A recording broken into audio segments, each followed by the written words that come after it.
Inshuti muvandimwe ukunda ijambo ry'Imana nongeye kugusuhuza kandi nkwifurije kugira Yesu. Dushimiye Imana cyane yongeye kuduha amahirwe yo kuboneka muri uyu mwanya kugira ngo twongere tuganire namwe amagambo y'Imana ava mu byanditswe byera. Nkuko bisanzwe rero ntabwo ndi njyenyine ahubwo ndi kumwe n'umuvandimwe Dusengimana Emmanuel. Mbese uraho neza? Uraho urakomeye. Nishimiye kongera kuguha ikaze muri iki kiganiro. Amen. Imana iguhe umugisha. Amen.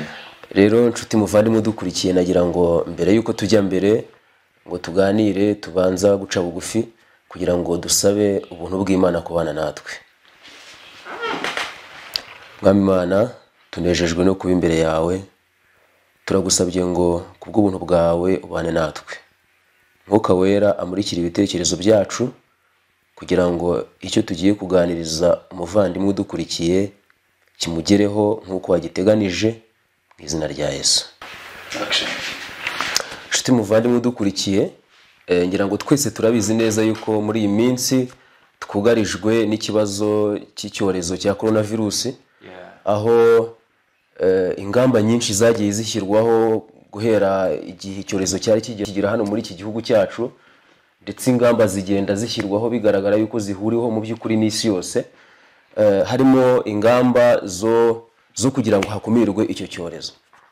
Nyamara nk'abantu b'Imana, itorero ry'Imana riri mu isi niryo yari guhinduka nk'igisubizo ku bibazo byose isi ishobora kugira, haba mu bibazo bigendanye n'ibyamwuka, ariko noneho ijambo ry'Imana ritubwira yuko roho nziza itura mu mubiri muzima. Rero urwo ruhande narwo rw'amagara mazima ndetse n'ubuzima buzira umuze ntabwo ari uruhande Imana yasize itagize icyo ivugaho ku bwoko bwayo nk'uburyo bushobora kubera isi igisubizo. Bishatse kuvuga ngo nubwo isi iri mu bihe bikomeye cyane byo kuba yugarijwe n'indwara z'ibyorezo, ni ukuvuga ngo igisubizo cyazo n'umuti wazo byagakwiriye kuba ari ibintu bikomoka ubundi ku bantu b'Imana. Ku bantu b'Imana. Niyo mpamvu rero muri uyu mwanya tugira ngo buri muntu wese udukurikiye tumurarikire kubana natwe muri iki cyigisho, kuko turifuza kwerekana noneho ubutumwa twahawe nk'itorero ry'Imana. Nk'uko dufite ubutumwa bwiza bugomba gushyikirizwa isi iri kuzimira ku bw'icyaha, ni nako Imana ku ruhande rw'iby'ubuzima nabwo itarusize, ahubwo hari icyo yaduhereje, hari icyo yaduhaye na mbere yuko bino bibaho, ku buryo bishobora guhindukira isi igisubizo. Ariko nubwo mu by'ukuri Imana yabiduhaye, biratangaje cyane muri iyi minsi kuba abantu bafite urujijo benshi, urabyumva, ari abadivantisi umunsi wa karindwi. Urakoze cyane. Abantu bafite guhuzagurika, abantu harimo intambara zikomeye cyane, ubona yuko harimo kutumva kumwe ku byerekeranye n'ibisubizo biri gutangwa. Mu by'ukuri mu guhangana n'ibi byorezo ubona yuko abantu bafite urujijo benshi ari abadivantisi umunsi wa karindwi. Yego. Ariko ikintu kiri gutera wenda urwo rujijo, ndagira ngo wenda n'abantu badukurikiye baze kubyumva igihombo dufite nk'abadivantisi umunsi wa karindwi. Icyo gihombo kitagaragaye muri iyi minsi, ahubwo ni igihombo tumaranye igihe kirekire cyane, kubera yuko ubundi twamaze igihe kirekire twaravuye mu mwuka w'ubutumwa Imana yaduhaye. Mu mwuka w'ubutumwa twahawe. Ari nacyo kibazo dufite gikomeye cyane. Ntabwo ikibazo abadivantisi bafite ari ukwikingiza cyangwa kutikingiza, urabyumva. Ntabwo ari cyo kibazo, ahubwo tumaze igihe, ikibazo nyamukuru ni uko tumaze igihe kirekire twaravuye mu mwuka w'ubutumwa Imana yaduhaye, noneho tukaba dusohoye mu bihe bidusaba yuko bya bintu tubikenera kandi tukabikoresha, ariko kubera yuko ibyo bintu tutabizi, kubera ko tutabisobanukiwe, turi mu gihe natwe cyo gushoberwa nk'uko isi yose muri rusange ishobewe. Nk'uko isi ishobewe, kandi mu by'ukuri turi mu gihe cyo gushaka gufata ibyo bintu isi yazanye, wenda tukareba ko twabihuza n'iby'Imana yatubwiye nabwo dusoma mu nyandiko tutanabizi, maze tukumva yuko wenda ikibazo kuri twebwe wenda cyakemuka turamutse duhuje izo mpande zombi. ariko muri iki cyigisho nicyo kintu tugiye kureba. Tugiye kurebera hamwe uburyo Imana ubuvuzi yahaye abadivantisi umunsi wa karindwi ari ubuvuzi bwihagije budakeneye ubufasha bw'isi. Yego.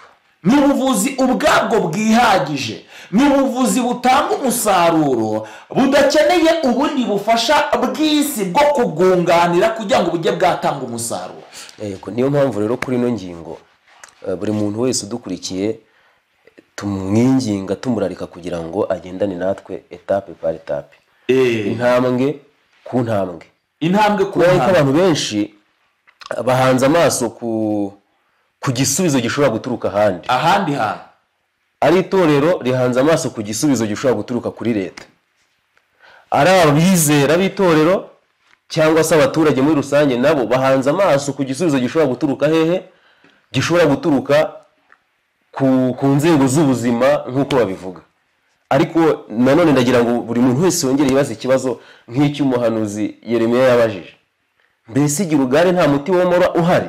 Mbese Gilugari mu by'ukuri nta muti womora uhari kugeza ubwo ibintu byacu, mbese hagakwiriye kubaho ubundi hagakwiriye kuba hari umurongo utandukanye ubwoko bw'Imana. Muri iki gihe nico gihe Imana yari ikeneye yuko igaragaza ko ifite ubwoko bwayo ku isi. Yego. Iki cyari igihe cy'uko Imana ishaka kugaragaza ko ifite abantu bayo kuri iyi si, kubera yuko nibo bari kubonerwaho ibisubizo, igisubizo ku bibazo isi ifite byo kugarizwa n'indwara z'ibyorezo. Ariko usanga yuko mu by'ukuri nta kimenyetso kigaragaza ko abadivantisi umunsi wa karindwi ari ubwoko bw'Imana kuri iyi si. Kubera ko isi, kubera ko ari n'isi muri rusange bakomeje gufatanyiriza hamwe mu gushoberwa. Yego. Rero muvandimwe udukurikiye ndagira ngo twe gutinda cyane ahari tuvuga kuri ibi ngibi, ahubwo twinjire mu cyigisho kugira ngo turusheho kwerekana mu by'ukuri ibi ngibi turi kuvuga ndetse n'ikijambo ry'Imana ribivugaho. Yego. Reka dukomeze. Hari amagambo aboneka mu gitabo cy'ubutumwa bwatoranyijwe umugabane wa 2 paje 294. Hari amagambo avuga ngo, bavandimwe ndabwira mwe nk'abadivantisi umunsi wa karindwi kugira ngo mube icyo iri zina risobanuye. Hari akaga ko kuva mu mwuka w'ubutumwa twahawe. Ntabwo ubwoko bw'Imana bugomba kuyoborwa n'ibitekerezo n'imikorere by'isi. Reka nkubwire, hari akaga gakomeye cyane kuva mu mwuka w'ubutumwa twagize twahawe nk'abadivantisi umunsi wa karindwi. Ikindi, ntabwo ubwoko bw'Imana bugomba kuyoborwa n'ibitekerezo n'imikorere by'isi. Ariko muri iyi minsi mu by'ukuri ubona yuko isi ari iri kuyobora itorero. Yego. Isi niyo iri kuyobora itorero, imikorere y'isi niyo iri kugira ute? Niyo iri kuyobora itorero. Ni ukuvuga ngo muri iyi minsi uzumva imvugo imenyerewe cyane, aho abantu bamwe bagirwa inama ngo ibi ngibi bigenze gutya ari uko umaze kubaza umujyanama wenda muri ibi ngibi.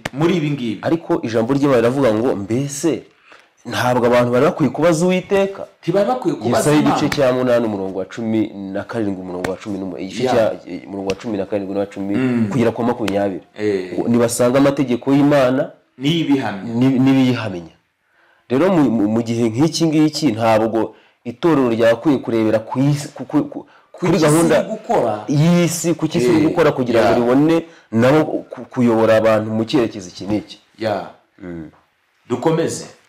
Iyo dusomye amagambo aboneka mu byaduka byo mu minsi y'imperuka akagingo ka 612, hari amagambo avuga ngo hazakorwa umurimo w'agatangaza.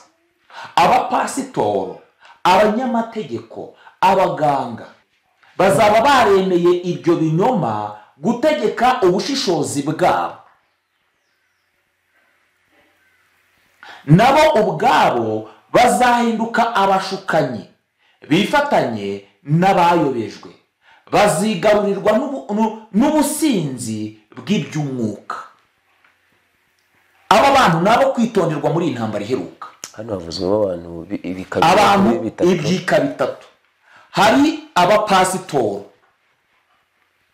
kabiri abashyiraho amategeko n'amabwiriza aribo banyamategeko,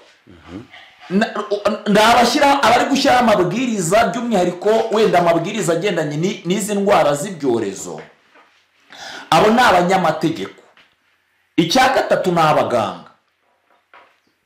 Urumva? Ni ukuvuga ngo abaganga, abanyamategeko n'abapasitoro, abo bantu Satani yiteguye kubakoresha cyane mu murimo wo kuyobya no gushuka. Niyo mpamvu aba bantu mbere y'uko tugira ibyabo twemera, ni byiza kubanza kubaza ijambo ry'Imana icyo rigira utekyo rivuga. Mu gihe tumaze kubona yuko aba bantu bazahinduka ukuboko kw'iburyo kwa Satani mu gushuka no kuyobya abantu, tugomba kubanza kubaza icyo ijambo ry'Imana ryavuze mbere y'uko twemera ibintu byabo. Bazaba baremereye ibyo binyoma gutegeka ubushishozi bwabo. Impamvu ya mbere ni uko nabo ubwabo bazakingura inzugi zo kwakira ibi binyoma, maze bikagenda bigasenyura ubushishozi bwabo, discernment kuri bo igakurwaho, mu by'ukuri bakagenda bagasigara ari abantu batagira ubushishozi, kandi nabo ubwabo bazahinduka abashukanyi. Aba ngaba ikintu bazakora bazahita ko bahinduka abashukanyi, bifatanye n'abayobejwe, bazigarurirwa n'ubusinzi bw'iby'umwuka. Aba bantu bose mu bigaragara abantu bakwiriye kwitonda, kubera yuko aho bisa nkaho ibyiringiro by'abantu biri, ahantu ibyiringiro by'abantu byari biri, dusomye amagambo yerekana yuko aho hantu Satani yarahinjiriye. Hari ikibazo, abantu bagomba kuhitondera cyane. Ahantu hari ibyiringiro ku isi by'abantu. Ikintu cya mbere muri iyi minsi dusohoye, urabona ko twagakwiriye gutabarwa n'isengero, aho abarwayi bazanwa mu nsengero aho kwirukanwa mu nsengero, ahubwo bakazanwa bagasengerwa bagahabwa ubufasha haba mu by'amwuka n'iby'umubiri. Ariko tubonye yuko aho hantu Satani hashinze agati. Urumva?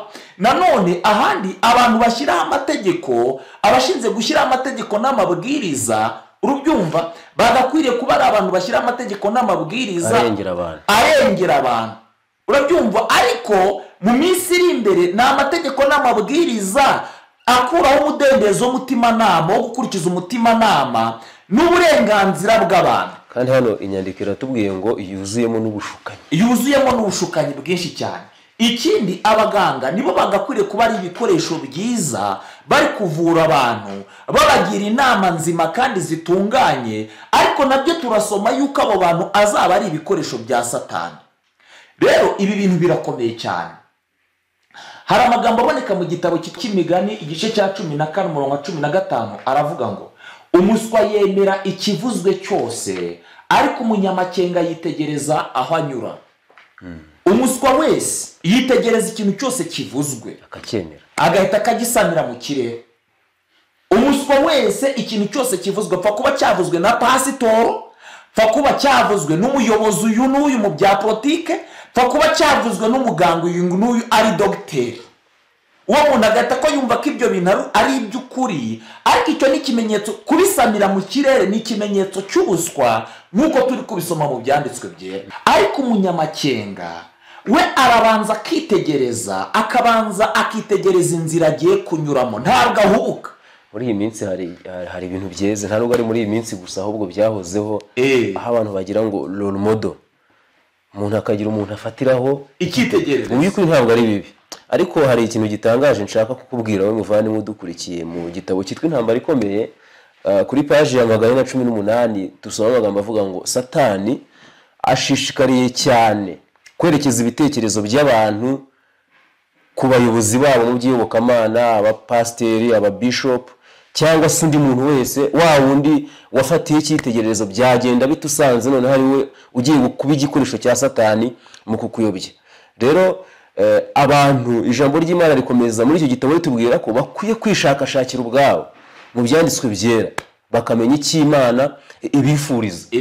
Ntibapfe gufata ibintu no kugira urumodo, ntabwo ari bibi, ariko noneho mu gihe akuyobora mu cyerekezo cyiza, uzabwirwa n'iki ko ari kukujyana mu cyerekezo cyiza, nuko nawe ubwawe ufata igihe cyawe ukicara hasi ugasesengura bya bintu, maze ukareba ukamenya niba aho hantu ko kuri kwerekezwa ariho. Niyo mpamvu ijambo ry'Imana muri iki gitabo cy'Imigani ritubwira ngo ritubwira ngo umunyamakenga yitegereza aho agenza gute, inzira agiye kunyura, yitegereza aho anyura, ntabwo yumva ca hano nawe ngo agende aca aho ngaho, ahubwo abanza kugira ngo iyi nzira niyo koko, ese nzatungukira he nindamuka aciye muri iyi nica hano, amaherezo y'iyi nzira azaba yahe. Kimwe mu bintu byantunguye ni ukubona n'abantu bose bari bemeye Yesu, byageze igihe baza kumwihakana bitewe na pozisiyo abayobozi bari bahagaze icyo gihe.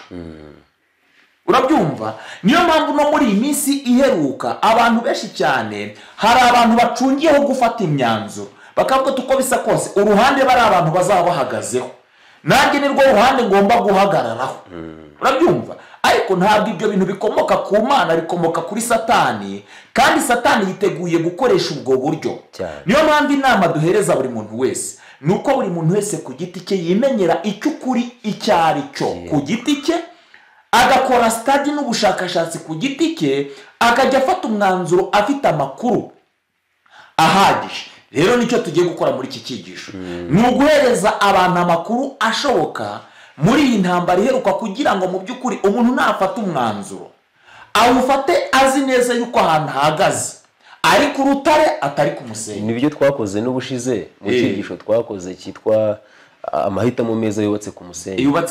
Abantu babonye neza yuko mu by'ukuri gufata icyemezo ariko nta makuru ufite, ibyo bintu nta kintu bizakumarira. Biba bizarangira bya bintu uri kwanga ubiyobotse, biba bizarangira inyubako uri kubaka imeze nk'inyubako itagira fondasiyo, biba bizarangira inyubako hatitawe ku buryo baba barayikoreye finisage neza, hatitaye kuri furnitures zirimo nziza, hatitawe ku buryo mu by'ukuri elevation y'iyo nzu igaragara nk'iy'agaciro, biba bizarangira kuko nta rufatiro ifite, byose bihindutse imfabusa.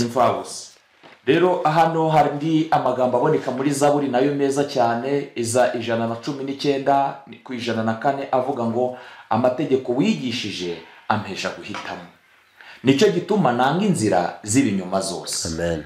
Amategeko y'Imana yatwigishije niyo atuma duhitamo. Mbese hari amategeko avuga iby'ubuzima Imana yatanze mu bitabo by'amategeko, kuko hano turi kwiga amategeko aravuga Tora. Ni ibitabo 5 bya Mose ari byo bitabo by'amategeko.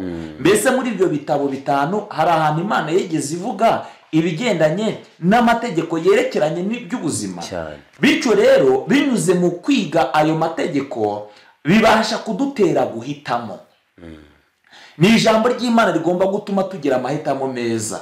Bityo rero nta kindi kintu gishobora kuturinda inzira z'ibinyoma uretse amategeko y'Imana n'amabwiriza agendanye n'iby'ubuzima yanditswe mu byanditswe byera. Yego, niyo mpamvu Uwiteka avuze ngo yewe mwana w'umuntu we yakweretse icyiza icyo ari cyo. None icyo Uwiteka gushakaho ni iki? Kugendana n'Imana yawe, nugukora nyine bya bindi byose Uwiteka yakweretse biri mu murongo yishimira. Rero tugarutse wenda iki cyigisho twashatse yuko cyerekera ku badivantisi umunsi wa karindwi, n'umwihariko ku badivantisi umunsi wa karindwi, ariko mu cyerekezo cyo kugira ngo turebere hamwe igihombo twagize kubera yuko uyu umurimo w'ubuvuzi cyangwa se umurimo w'igendanye n'iby'ubuzima mu by'ukuri ubona yuko ari ikintu tumaranye igihe kirekire cyane nta gaciro kigira, kandi rwose ibyo bintu ntabwo ngiye kubitangira ibihamya byinshi cyane kuko birahari kandi buri mudivantise wese arabizi. Gusa iki cyigisho tugiye kurebera hamwe igihombo twagize, kandi iki gihe tukaba tugiye gusarura umusaruro w'icyo gihombo. Ibi bintu ni ibintu tumara imyaka irenga 100, kuko hashize imyaka irenga 100 itorero ryacu riherejwe ubutumwa buvuye mu ijuru, butavuye muri na White nk'uko benshi babyizera. Ni ubutumwa bwakomotse ku Mana. Iyo dusomye amagambo nanone aboneka mu gitabo cy'inama ku mirire page 37 agasubika 45, hari amagambo avuga ngo umumarayika yarambwiye ati mwirinde irari muterwa na kamere yanyu rirwanya ubugingo bwanyu, mwateshutse ku ivugurura ry'ubuzima, murifata nk'akantu k'ubusabusa kitaruye ukuri. Nyamara siko biri, ni umugabane ugize ukuri, uyu ni umurimo mwashyizwe imbere kandi urushaho kugenda ugaragarira amaso yanyu kuruta ikindi kintu mwigeze mubona.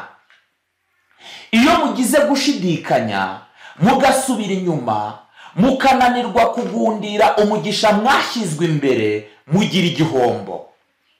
Muba mwivutsa umugisha nyirizina ijuru ryabaringanirije kugira ngo uzabasindagize mu bihe biruhije. Mu bihe biruhije Imana yari yateguye kino kintu kugira ngo uyu mugisha uzadusindagize muri ibi bihe bikomeye cyane biruhije. Ariko ikintu kibabaje ni uko ibi bintu twarabijugunye. Biratangaje ngo abantu barifashe nk'akantu k'ubusabusa kitaruye ukuri.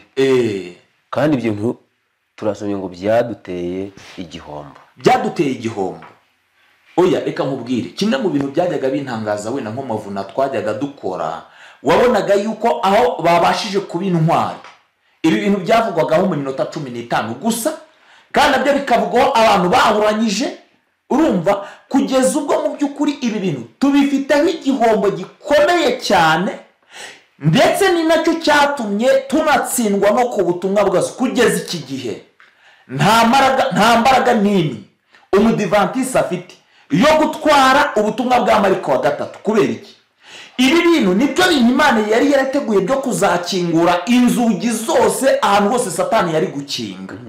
Bityo ubu butumwa tukabukoresha bumeze nk'ukuboko gukingura iyo miryango, bityo ubundi butumwa bukajya bwakinjira. Ariko reka nze nkubwire, nubwo tubufite ntacyo kigiye bwakora. Ntacyo bwakora, kandi ibi ntekereza ko twabivuzeho cyane mu cyigisho cyatambutse cyane nababwiye.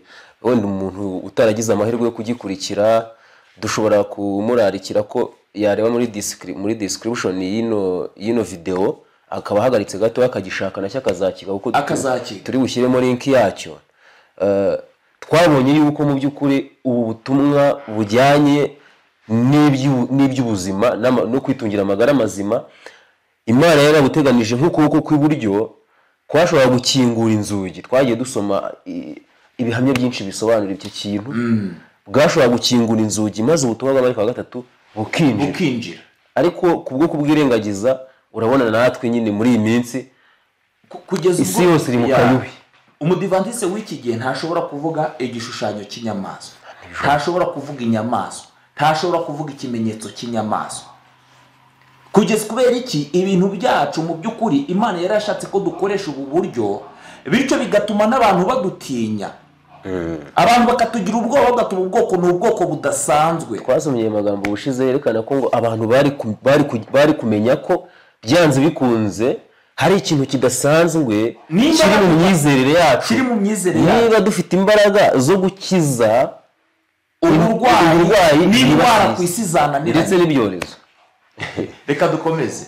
Satani abashyira imbere ibyo, akabateza gushidikanya uwo mucyo, maze mukaba mwarwanya icyari kuzanira inyungu ikomeye ubuzima bwanyu bw'umubiri n'iby'umwuka.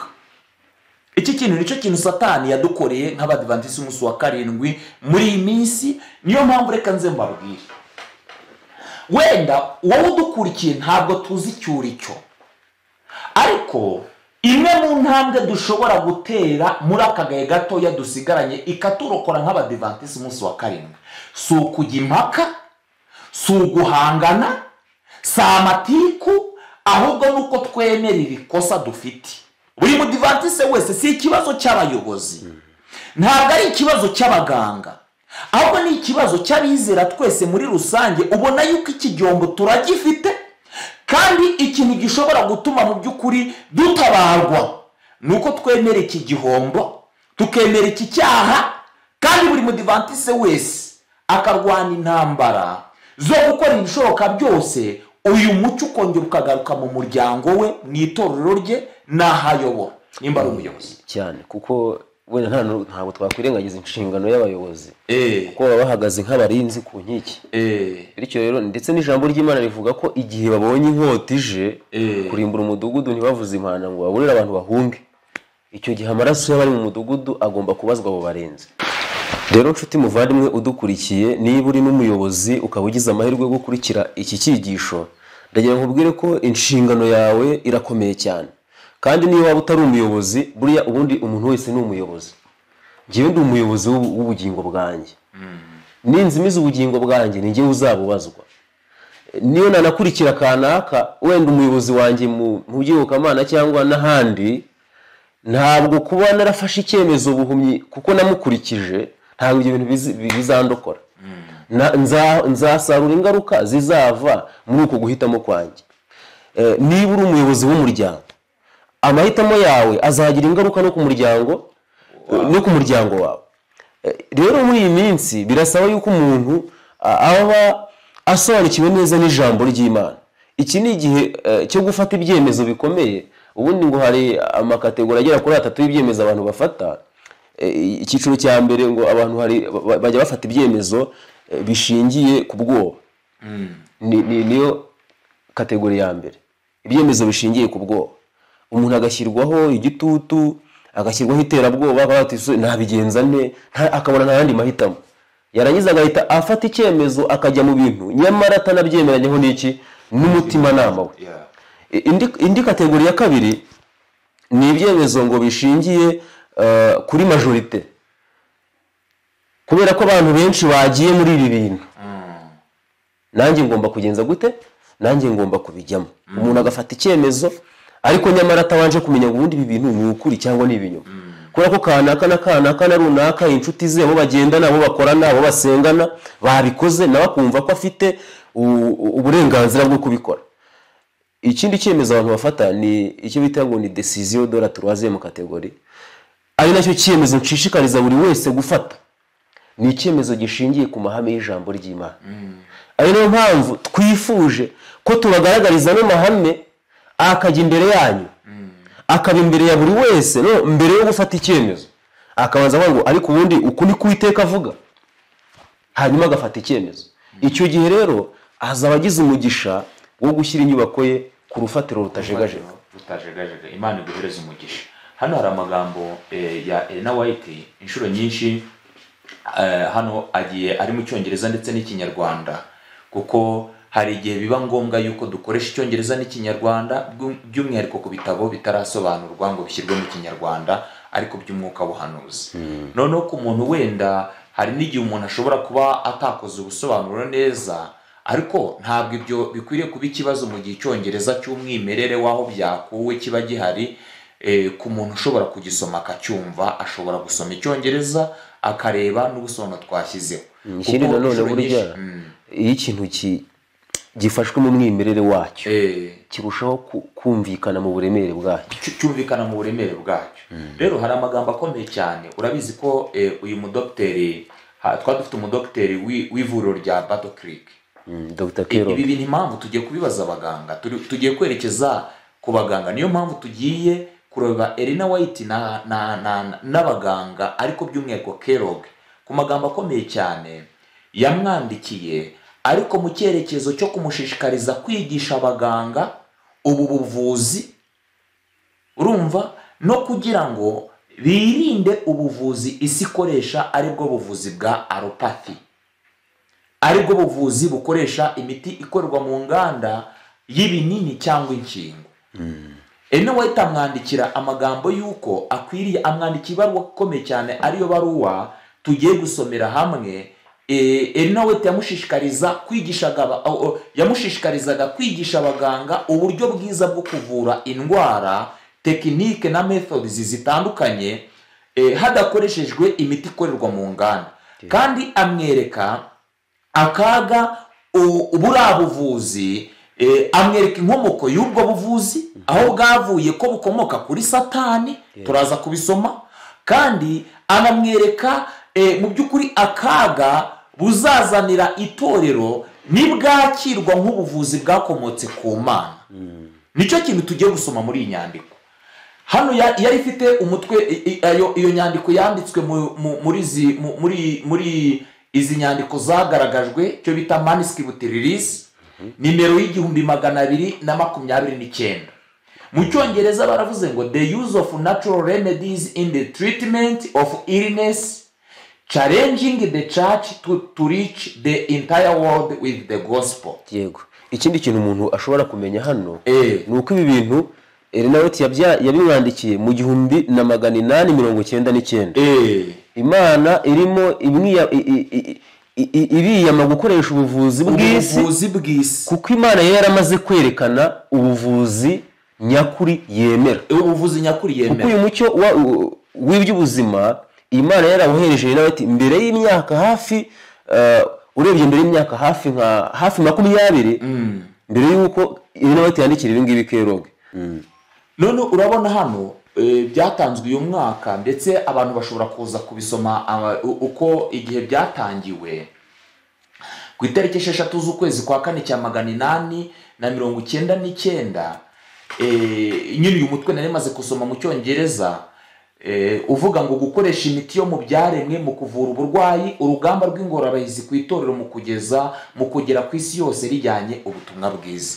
Mu by'ukuri Elena White yagaragaje yuko gukoresha ubu buryo bworoheje bwo gukoresha ibyaremwe nk'imiti tuvura uburwayi azaba ari ikigeragezo ku ruhande rw'itorero kugira ngo rishobore kujya ku isi hose rijyanye ubutumwa bwiza.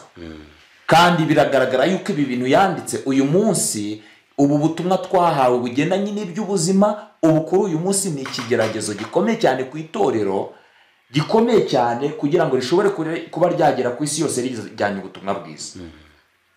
Rero ibi bintu byatumye ngira ingingo zigera muri 6 we nashaka kuganirizaho abantu kugira ngo mu by'ukuri abantu dusobanukirwe iki gihombo twagize kandi tugamije kwihana ahubwo atari ukuburana no kujya impaka.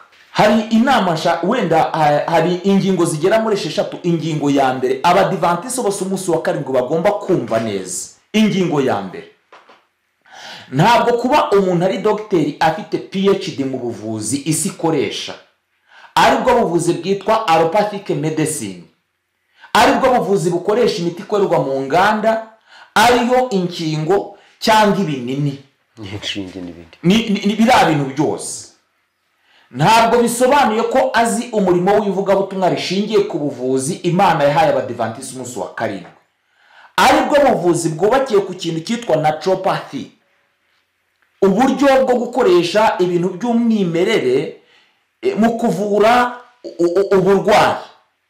Icyo kintu abantu bagomba kumenya yuko abize ubuganga bugezweho ntabwo ari ihame ry'uko abo bantu baba basobanukiwe n'ubu buvuzi twahawe, kuko rimwe na rimwe ubona yuko abaganga muri iyi minsi, by'umwihariko turi kwita ku badivantisi umunsi wa karindwi, twumva yuko buri muganga wese w'umudivantisi w'umunsi wa karindwi uko bisa kose ibintu ashobora kuba bisobanukiwe. Ariko ntabwo ariko bimeze, kandi turaza kubona yuko atari ko bimeze, kubera yuko ubu buvuzi Imana yahaye abadivantisi umunsi wa karindwi ni ubuvuzi butandukanye cyane n'ubuvuzi isi ikoresha, kandi ni ubuvuzi nabwo busaba kujya mu ishuri umuntu akiga. Kandi ntabwo ari ishuri rigoranye wenda nk'uko abantu bagenda, umuntu akahera muri primaire akajya kwiga medicine akamara imyaka runaka, ahubwo ni ibintu umuntu yigira mu ijambo ry'Imana agafata, yigira mu ijambo ry'Imana, inyandiko twahawe n'ubuhanga bw'abandi bantu b'Imana, impano, kuko mu itorero urabona ko haba harimo impano nyinshi zitandukanye. Ngo kandi Imana iba yariteguye gutanga ubwenge n'impano za mwuka ku bantu bose babishaka bakeneye imigisha ikomotse ku Mana. Bityo abo bantu Imana irabazana kugira ngo bafashe abandi bantu. Bityo rero ibintu biba bikeneye kwiga. Wenda abantu baraza kubona yuko koko bya bintu bikeneye ubumenyi ubundi burenze. Hari umumisi yashize dusohora biriya byigisho bya mbere byabanje, nagiye mpamagarwa n'abaganga batandukanye bakorera mu mavuriro atandukanye b'abadokiteri. Mu by'ukuri hari uwabyitegereje arabireba asanga arambwira ngo ibi bintu byagutwaye igihe kirekire kirenga umwaka ubyiga, kuko ntabwo ibi bintu ari ibintu umuntu yahita akafata ako kanya ngo abikoreshe. Ibi bintu uko nabibonye mu byigisho ni ibintu byatwaye igihe kirekire kugira ngo mu by'ukuri habeho kubimenya no kubisobanukirwa. Rero ibi bintu abantu be kumva yuko ari ibintu nyine kwa kundi babona ko umuntu iyo yashoboye kugaragaza icyo amakara mara, undi akagaragaza ikibumba rikora, undi akagaragaza wenda ingingo runaka, yumva ko uwo muntu yashoboye ubuvuzi. Ariko ibyo bintu si byo. Undi yavuze ngo amazi meza, umwuka mwiza, imirasire y'uzuba, imyitozo ngororamubiri, kwiringira imbaraga y'Imana, ikiruhuko, uwo muntu akumva yuko kuba yashoboye kuvuga ibyo bintu yashoboye ubuvuzi. Ariko wenda turaza no kubona izo ni principe, ntabwo ari bwo buvuzi. Nuko ngo tugomba gutandukanya principe na technique cyangwa se methods. Izo ni principe ubuvuzi bwubakiyeho. Ibitaro byose Elena White yanditse byubakiye kuri aya mategeko 8 maze kuvuga. Ariko reba kuntu bingana. Kandi byose buri gitabo cyose cy'ubuzima Elena White yanditse cyubakiye kuri ibintu 8. Ziriya rero ni principe. Nuko ngo buri buryo bwose dukoresheje tuvura uburwayi bugomba kuba ari uburyo bushingiye kuri aya mahame 8. Urumva? Ariko hagomba kuba amatekinike menshi cyane kandi yagutse. Nk'urugero nka tekinike bita hydrotherapy, gukoresha amazi uvura. Hari umuntu ushobora kumara nk'iminsi 3 ari gukora fasting akoresha amazi. Ubwo ni uburyo nguhaye.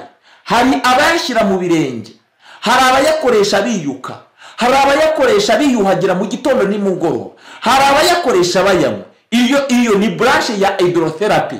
Iyo ni modire yo gukoresha amazi. Rero ndaga mubwira ngo izi ni principe, ariko ni ibintu byagutse cyane bikeneye yuko tugira impano zikomeye n'ubwenge bukomeye cyane bwo gukoresha ibi bintu. Umudokiteri w'isi tumufashe ngo nasobanura buno buvuzi. Mu by'ukuri yarize ubuganga bwa allopathic medicine bwo gutanga ibinini n'imiti.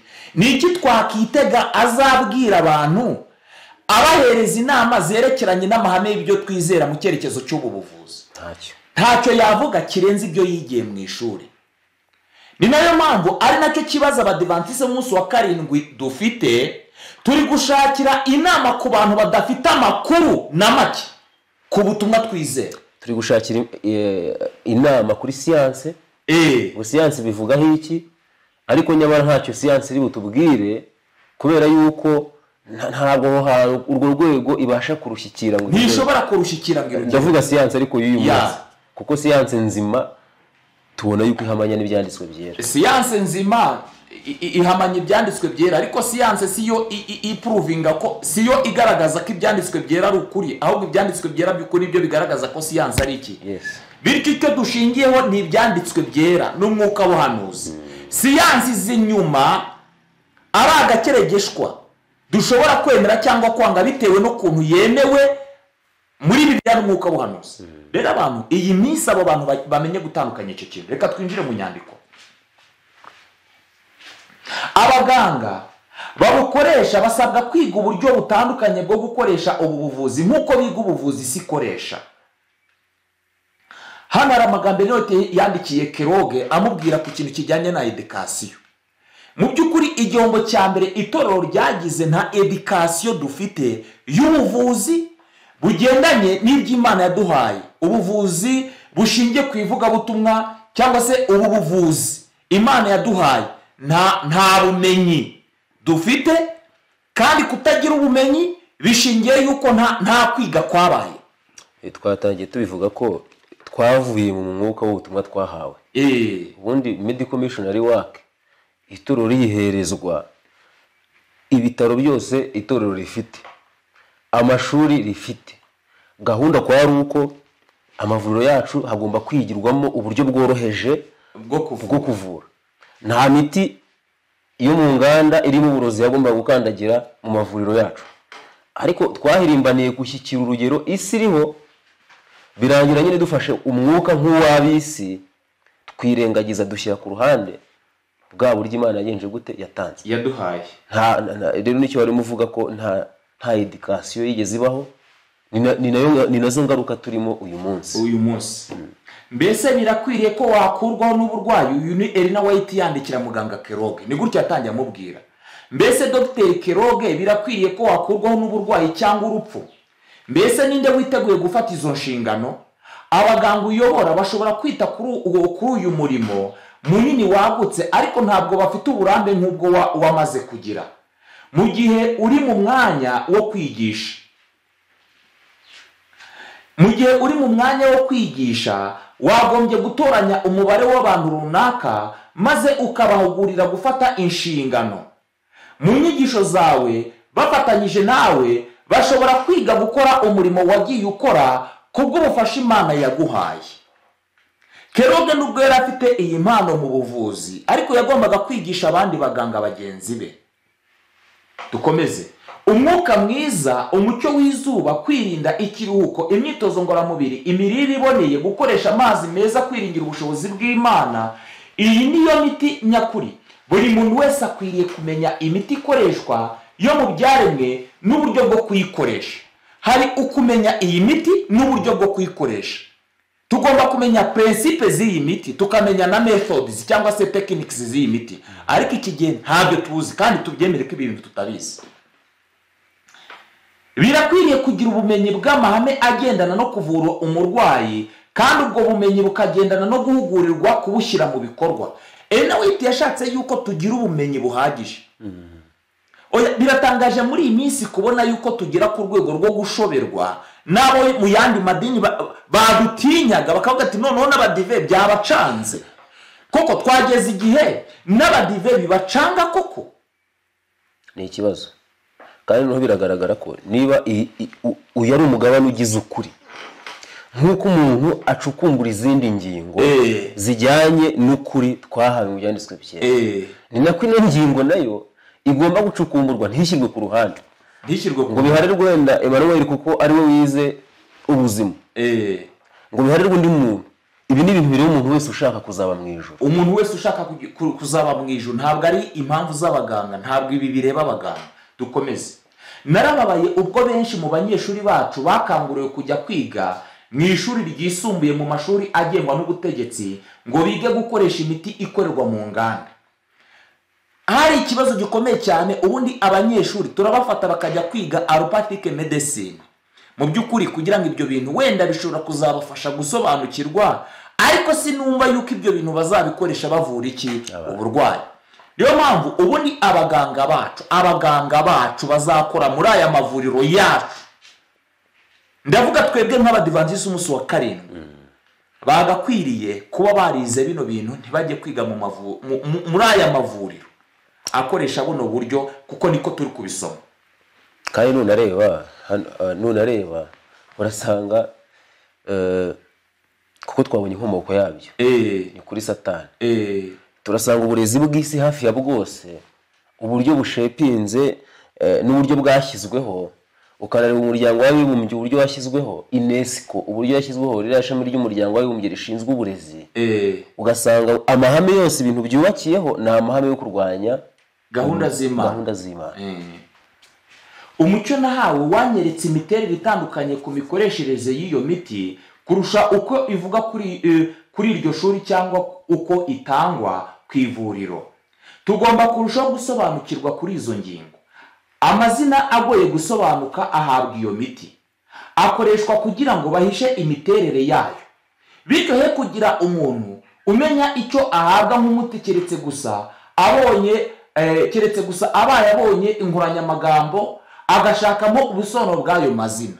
Usanga yuko inshuro nyinshi imiti ihishwa amazina yayo, keretse kujya muri gushaka inkoranyamagambo ugashaka ubusobanuro bw'ayo mazina. Ariko guhisha amazina y'iyi miti ni uburyo bwo guhisha ibigize iyi miti. Dukomeze. Uhoraho yatanze ibyatsi bimwe byoroheje byo mu gasozi, akenshi bigira umumaro, kandi iyaba buri muryango wose wari warigishijwe uburyo bwo gukoresha ibyo byatsi mu gihe cy'uburwayi, imibabaro myinshi yakirindwa kandi nta muganga wakenerwa guhamagarwa. Ibyo byatsi wabonaga yuko mu by'ukuri ubu byatsi wenda nko muri iki gihe cy'iterambere abantu barabireba bakabibona nk'uburyo bwa kera nyine buri aho bw'abaturage, uburyo bw'abantu badasobanutse. Ariko reka nze nkubwire, buri gihe cyose Imana n'ibyayo bigendana n'iterambere. Iyo tukiza kwiga ibi bintu, Imana yari kuduhereza ubwenge bwo kumenya gutegura ibi bintu, kandi bikaba ari ibintu bigendanye n'iterambere isi igize irimo. Akaba ari imiti iteguwe neza, ikabikwa neza, urumva, ariko ari imiti Imana igira yemera cyane.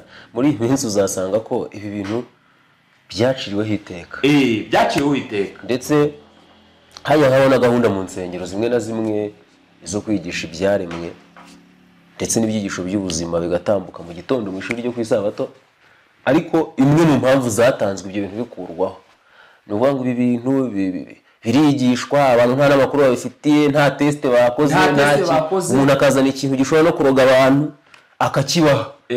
Bityo iyo gahunda ntekereza ko mu nsengero nyinshi hano mu Rwanda yahise igenza gute, benshi barabiranga yahise ikurwaho kuko ngo ntabwo byari bigendanye n'igihe, ahubwo ugasanga babandi baminuje muri allopathic medicine hano turi kubona nibo bashyirwa mu mwanya wo kwigisha ibintu nabo ubwabo batagenje gute, nabo batazi. Urabona umutego Satani yateze ni uko ngo kubera kubaho kutiga ngo abantu bavuga ibintu babisobanukiwe byatumye ibi bintu dushyira hasi, turabyirukana ariko none bita ko bidushyira mu wundi mutego wo gufata abaganga b'isi batabifiteho nanone amakuru, tubagira nk'aho ari bo bagize ute bafite amakuru ahagije agendanye n'iby'ubuzima, nabo bahita ko bagira ute batuzanira bya bindi Imana yangaga yuko biza cyane. Ibyo byatsi byakoreshwaga kera kandi byoroheje, iyo biza kuba byarakoreshejwe mu bushishozi biba byarakijije abarwayi benshi bapfuye bazize imiti ikorerwa mu nganda. Reka dukomeze dusome amagambo Ellen White nanone yandikiye muri cya kiganiro muri ya baruwa. Ellen White abwira Dr. Kiroga, arakomeza aramubwira ti Dr. Kiroga, aha ni muri ya baruwa twasomye kare, Imana yaguhaye amahirwe hamwe n'umuryango w'ubuvuzi kandi ishaka ko ugundira ayo mahirwe, ariko mu buryo ubwo ari bwo bwose ntukwiriye guhagarara mu mwanya nk'uwo abaganga b'isi bahagazemo wo gushyigikira ubuvuzi butanga imiti ikorerwa mu nganda, aribwo buvuzi bwitwa allopathy, bakabusumbisha ubundi buryo bwakoreshwa bavura, maze bakita ubundi buryo bwose ko butemewe kandi ari amakosa, kuko kuva mbere kugeza n'ubu ingaruka zo gukoresha ubuvuzi butanga imiti ikorerwa mu nganda aribwo buvuzi bwita allopathy zatumye bugaragaza ko buteje impagarara cyane. Mu ivuriro ryanyu abantu bagiye batakaza ubuzima bwabo kubw'imiti drugs bahawe, kandi iyo miti nta mahirwe na make iha imikorere karemano y'umubiri ngo ubashe gukora umurimo wawo wo kongera kwiyubaka. Yego, umubiri ubwawe uriyubaka, wenda tubaza kwibona mu kanya.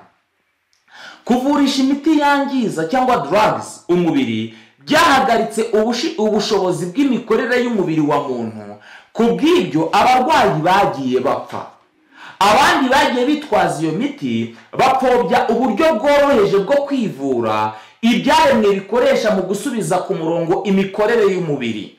Abanyeshuri bo mu kigo cyawe ivuriro rya Battle Creek ntibakwiye kwigishirizwa gufata iyo miti y'uburozi ikorerwa mu nganda nk'aho ariyo y'ingenzi, bakwiriye kwigishwa kureka iyo miti. Aya magambo ari hano ni meza cyane kubera ko Ellen White yagiye akoresha wenda iryo jambo ryitwa allopathy, ariko icyo nashakaga nuko tumaze kuyasoma.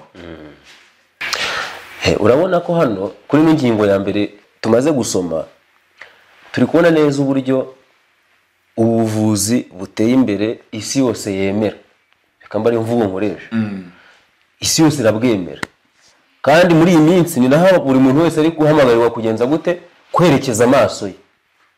Ariko hano usomye amagambo akomeye uburyo Ellen White yabwiraga Kiroga yuko ibyo bintu bidakwiriye, ndetse n'abanyeshuri bigaga mu ishuri rya Battle Creek.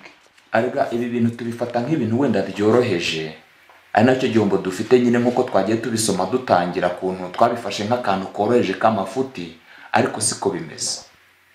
Mu gihe cya Ellen White ubwe, Ellen White akinariho, ntabwo abanyeshuri bagombaga kwiga allopathy. Kandi igihamya kigaragarira inyuma, ushobora gusanga mu buvuzi dufite mu by'ukuri amavuro menshi nagiyeho, wenda aho riri sindizi, ariko aho ayonzi nanagengeraho nta vuriro nzi hano mu Rwanda dufite rikoresha naturopathy. Uretse no mu Rwanda ku isi yose itorero ryacu y'Abadivantisi umunsi wa karindwi dushobora guhamenya tugendeye ku byo turebesha amaso yacu yuko ntari hari, kubera yuko wenda hari tuzanabigarukaho, tuzagira igihe cyo gukora n'icyo cyigisho. Unarebeye ku ruhande itorero ubwaryo rihagazeho ku rwego rw'isi yose, biragaragaza ko ntari hari ibyemezo rifata ndetse n'icyerekezo ryerekejemo abizera baryo muri iyi minsi y'icyorezo ku bigendanye n'inkingo.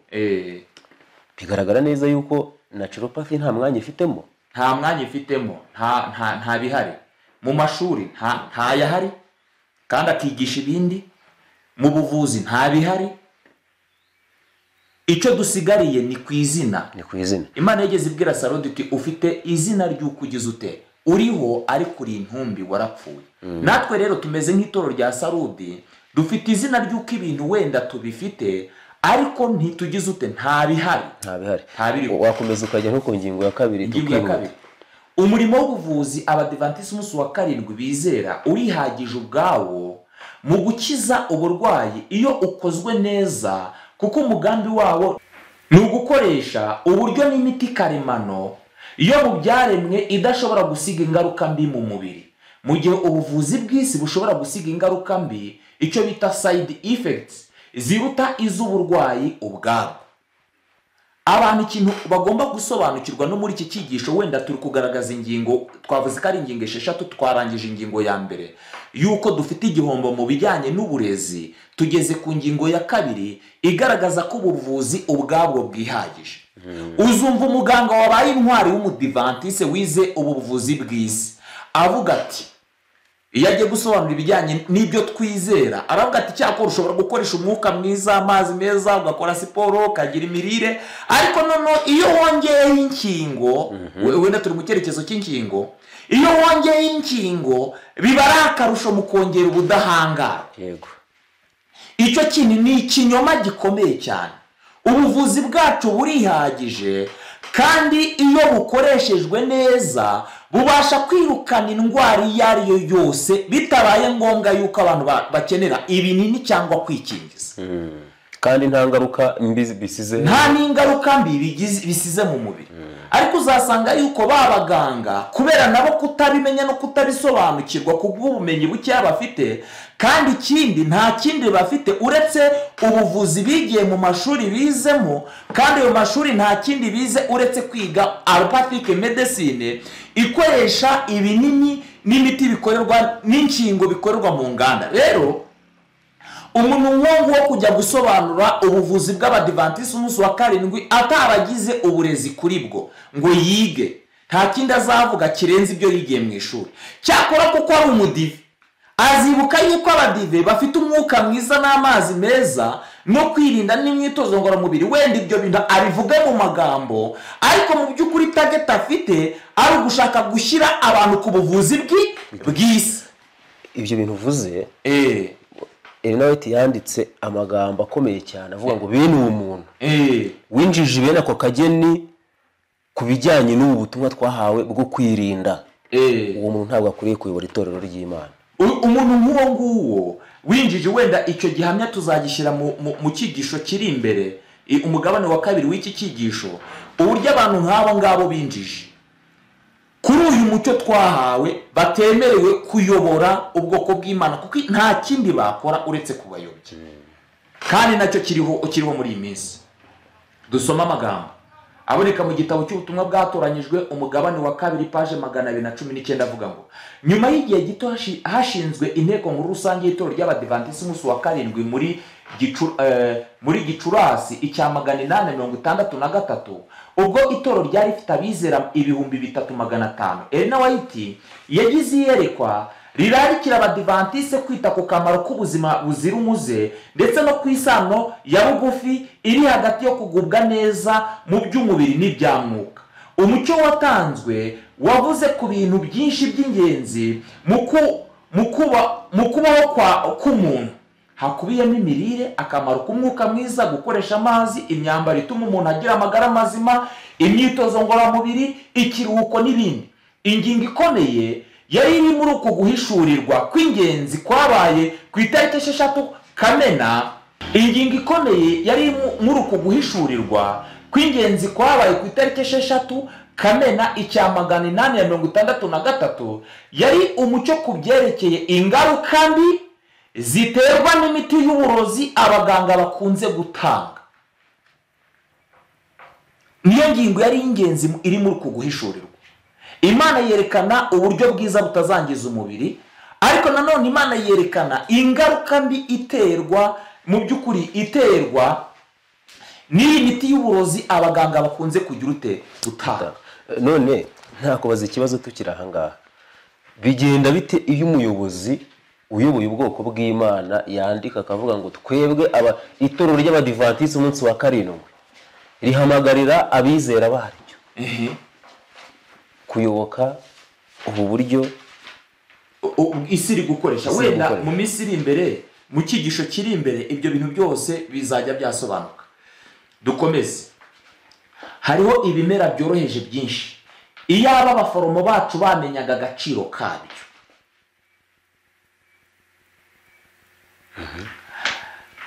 Bayikoresha mu mwanya w'imiti ikorerwa mu nganda, kandi babona ko ari ingirakamaro. Ikintu cya mbere, impamvu nyirizina nuko abantu tutazi agaciro k'ibi bintu, niyo mpamvu tutabikoresha, kandi ni nayo mpamvu tubona ko ibyo bintu atari nta kamaro bifite. Nta kamaro bifite uretse kubivuga muri teori gusa, tukabivuga ku magambo nuko turi kubisoma, wenda no gutinya yuko abantu batuvugiriza induru. Ariko najya nkubwire ngo abantu benshi cyane ubu buvuzi ntibabwemera, bemera ubuvuzi bw'isi. Dukomeze dusome. Inshuro nyinshi nagishijwe inama ku byerekeye ibikwiriye gukorwa mu gihe cy'uburwayi cyangwa impanuka. Navuze imwe muri iyo miti yoroheje ikomoka ku bimera, kandi yagaragaye ko ari ingirakamaro. Urabyumva? Ariko aba bantu urabona ko nyine ya gapu ya mbere dufite ni ubumenyi buke. Dukomeze. Abantu barya imiti irimo uburozi baba batumviye umutimanama. Abantu barya imiti irimo uburozi baba batumviye umutimanama wabo, kandi bashyira mu kaga imibereho yabo yose isigaye. Hariho ibyatsi bitangiza umubiri, kandi kubikoresha bizakiza uburwayi bwinshi bugaragara ko bukomeye. Nyamara iyo aba bantu bose bashakaga uko baba abanyabwenge ku byerekeye ibyo umubiri wabo ukenewe, indwara zaba nke cyane aho kugira ngo zibe gikwira. Kwirinda biruta kwivuza. Yego. Icyo kintu abantu bagomba kukimenya. Biba byarabaye byiza iyo kuva mu ntangiriro imiti yose ikorerwa mu nganda iba itarinjiye mu mavuriro yacu, ahubwo hakaba harakoreshejwe uburyo bworoheje bwo kuvura, nk'uko tubusanga mu mazi meza, umwuka mwiza, urumuri rw'izuba, ndetse na bimwe mu byatsi byoroheje bimera mu murima. Ibyo byagiye bigira umumaro nk'imiti ikoreshwa ifite amazina y'amayoberane, kandi yavangavanzwe n'ubuhanga bw'umuntu. Imiti yo mu byaremwe, Imana ibizi impamvu ikimera cyakoze gifite calcium, Imana ibizi impamvu ikimera gifite sodium. Urabyumva? Kandi ibizi impamvu icyo kimera cyose icyo kizamara n'ikinjira mu mubiri w'umuntu. Rero iyo tubyinjije mu maforomasi, za kompozisiyo zigize cya kimera tugatangira kugenda tuzikuramo, tuba turi gusenyura umwimerere wacyo. Urimo kumva? Hari urugero rw'umwe mu mwigisha wenda wagaragaje ni ikiganiro yari arimo kubwiriza, agaragaza uburyo mu by'ukuri gukoresha ikintu cy'umwimerere bigira agaciro, kandi iyo kigize ibyo gihindurirwa, cya kintu cyari umwimerere gihita ko gihinduka uburozi. Yabigaragaje uburyo hariho itsinda ry'abaganga, nyuma y'igihe kirekire bakoze ubushakashatsi, basanze yuko gukoresha karoti yose ishobora gukingira umuntu kurwara kanseri. Ariko noneho abaganga ba kizungu baza gufata ya karoti, bagira ibyo bayikuramo mu rwego rwo kugira ngo bayitunganye neza, bayikore neza. Ariko byarangiye aho kugira ngo ya karoti irinde abantu kurwara kanseri, ihindutse ikintu gitera kanseri cyane. urumva rero ni nako bimeze iyo ufashe ikintu cy'umwimerere ukagihindura ahubwo gihita ko gihinduka ubwacyo uburozi. Nagwereza nk'urugero rwumvikana, buriya abantu turya bakunda gukoresha ifu y'ibigori cyangwa icyo bajya bita kawunga. Kawunga iyo ufashe ugakuraho bya bihu by'inyuma, ukayifata ukayicisha mu ruganda, ikigori ukagicisha mu ruganda, ni ukuvuga ngo cya kigori yafu yari nziza ihita ihinduka uburozi, kandi iyo ikoreshejwe igihe kirekire ihinduka intandaro yo kurwara diyabete. Urwo ni urugendo kuguhereza gufata cya kintu cy'umwimerere twebwe tukagihindura, tukagira ibyo tugikuramo n'ibyo twongeramo. Cya kintu cyari umwimerere kidafite icyo gitwaye umubiri, ahubwo birangira gihindutse uburozi. Ni nako rero no mu cyerekezo cy'iyi miti imeze. Ibyatsi kubikoresha bigifite umwimerere wabyo ntibyangiza umubiri, ariko iyo bifashwe bikajyanwa mu nganda bakagira ibyo bakuramo n'ibyo bongeramo, bya bintu byari byiza bihinduka uburozi. Ukomeze. Iyo ibyaremwe bikoreshwa mu kuvura biboneka mu byaremwe bikoreshejwe nk'uko ubushake bw'Imana buri, butuma habaho umusaruro mwiza w'indengakamere. Dusaba gukorerwa igitangaza maze Imana ikayobora intekerezo zacu mu buryo bwo kuvura bworoheje. Dusaba kurindwa mu gigirimbura igenda nijoro, igendana imbaraga nyinshi mu isi. Kubw'ibyo rero tugomba gukorana n'Imana twumvira amategeko y'ubuzima n'ubugingo. Igihe tumaze gukora ibishoboka byose, tugomba gukomeza gusaba twizeye kugira amagara mazima n'imbaraga. Amen. Ahari amagambo akomeye cyane yanditswe na Wagoneri 1000 kandi Wagoneri nawe yari umuganga. Aya magambo yanditswe cya 899 nayo.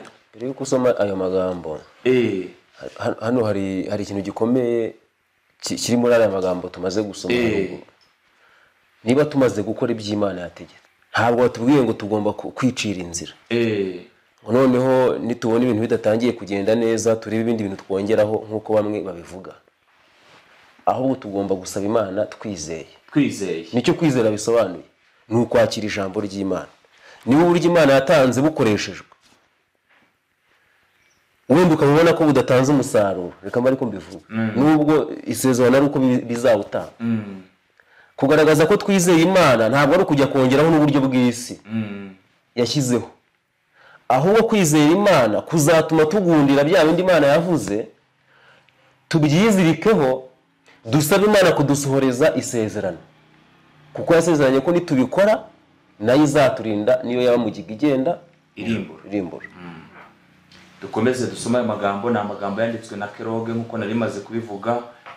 Ni amagambo akomeye cyane, abantu bashobora kumva icyongereza bashobora kuyasoma mu cyongereza, ariko reka nsome ikinyarwanda cyayo.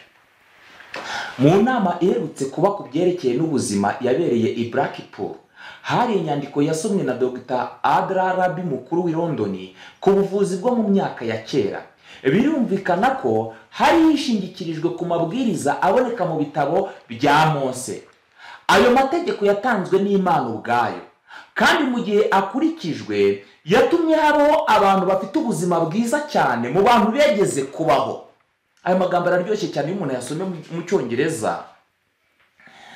Baravuze ngo when he followed produced the healthiest people that ever lived. Niko babivuze mu cyongereza. Dukomeze mu kinyarwanda barakomeza baravuga ngo reka rero byumvikane neza ko guterwa urukingo ntabwo byari mu rutonde rw'ibirinda indwara. Aya magambo ateye ubwoba. Ntabwo guterwa urukingo byari mu rutonde rw'ibirinda iki? Byari mu rutonde rw'ibirinda indwara. Mbese hano mu cyongereza babivuzeho iki? Baravuze ngo let it be noted, however, that inoculation was not included in the list of preventives of disease. Ntabwo byari ku rutonde, kwikingiza no gufata urukingo ntabwo byigeze bishyirwa ku rutonde rwo gukirute bwo kurinda indwara. Dukomeze dusome. Isuku imbere n'inyuma ku mubiri nibyo bizingatiye ipfundo ry'ikibazo uko cyakabaye. Ibyo kurya bitanduye amazi meza, umwuka mwiza, urumuri ruhagije rw'izuba, imyitozo ngororamubiri ihoraho n'umutimanama udafite icyasha bizakuraho icyorezo cyose kizaba cyamenyekanye. Ibi bintu rero ubwabyo birihagije, ntabwo bikeneye ko mu by'ukuri bihongerwa cyangwa se byunganirwa, ahubwo bifite ubushobozi bwo gukuraho icyorezo cyose aho gishobora kuba cyamenyekanye ku isi. kandi ibi bintu ikintu kinejeje ni uko uyu Elliot Wagner yabyanditse igihe isi y'icyo gihe nawe yari yugarijwe n'icyorezo nk'uko uyu munsi bimeze. Rero Imana ishimwe yuko hari abantu babwirizaga ubutumwa nk'ubwo turi kubwiriza uyu munsi. Imana ishimwe. Turashimira Imana yuko hari abantu bagize uruhare rukomeye cyane mu gutangiza itorero ry'Abadiventiste umunsi wa karindwi, babwirije ubutumwa bukomeye cyane mu gihe hariho ibyorezo nk'icyorezo cy'ubushita. Uyu munsi ntacyo twishinja kuko turi mu mwuka umwe n'abo bantu. Rero nibyo gushimira Imana cyane. Hano baravuze mu cyongereza baravuga ngo, bavuze amagambo meza cyane anejeje avuga ngo byose barabivuze, baravuze ngo we ward of any plague known, icyorezo cyose gishobora kugira ute kumenyekana. Dukomeze dusome. Bishobora kuvuga ko kwikingiza no gukingira indwara byakijije ubuzima bwa benshi. Mbese siko bibivuga?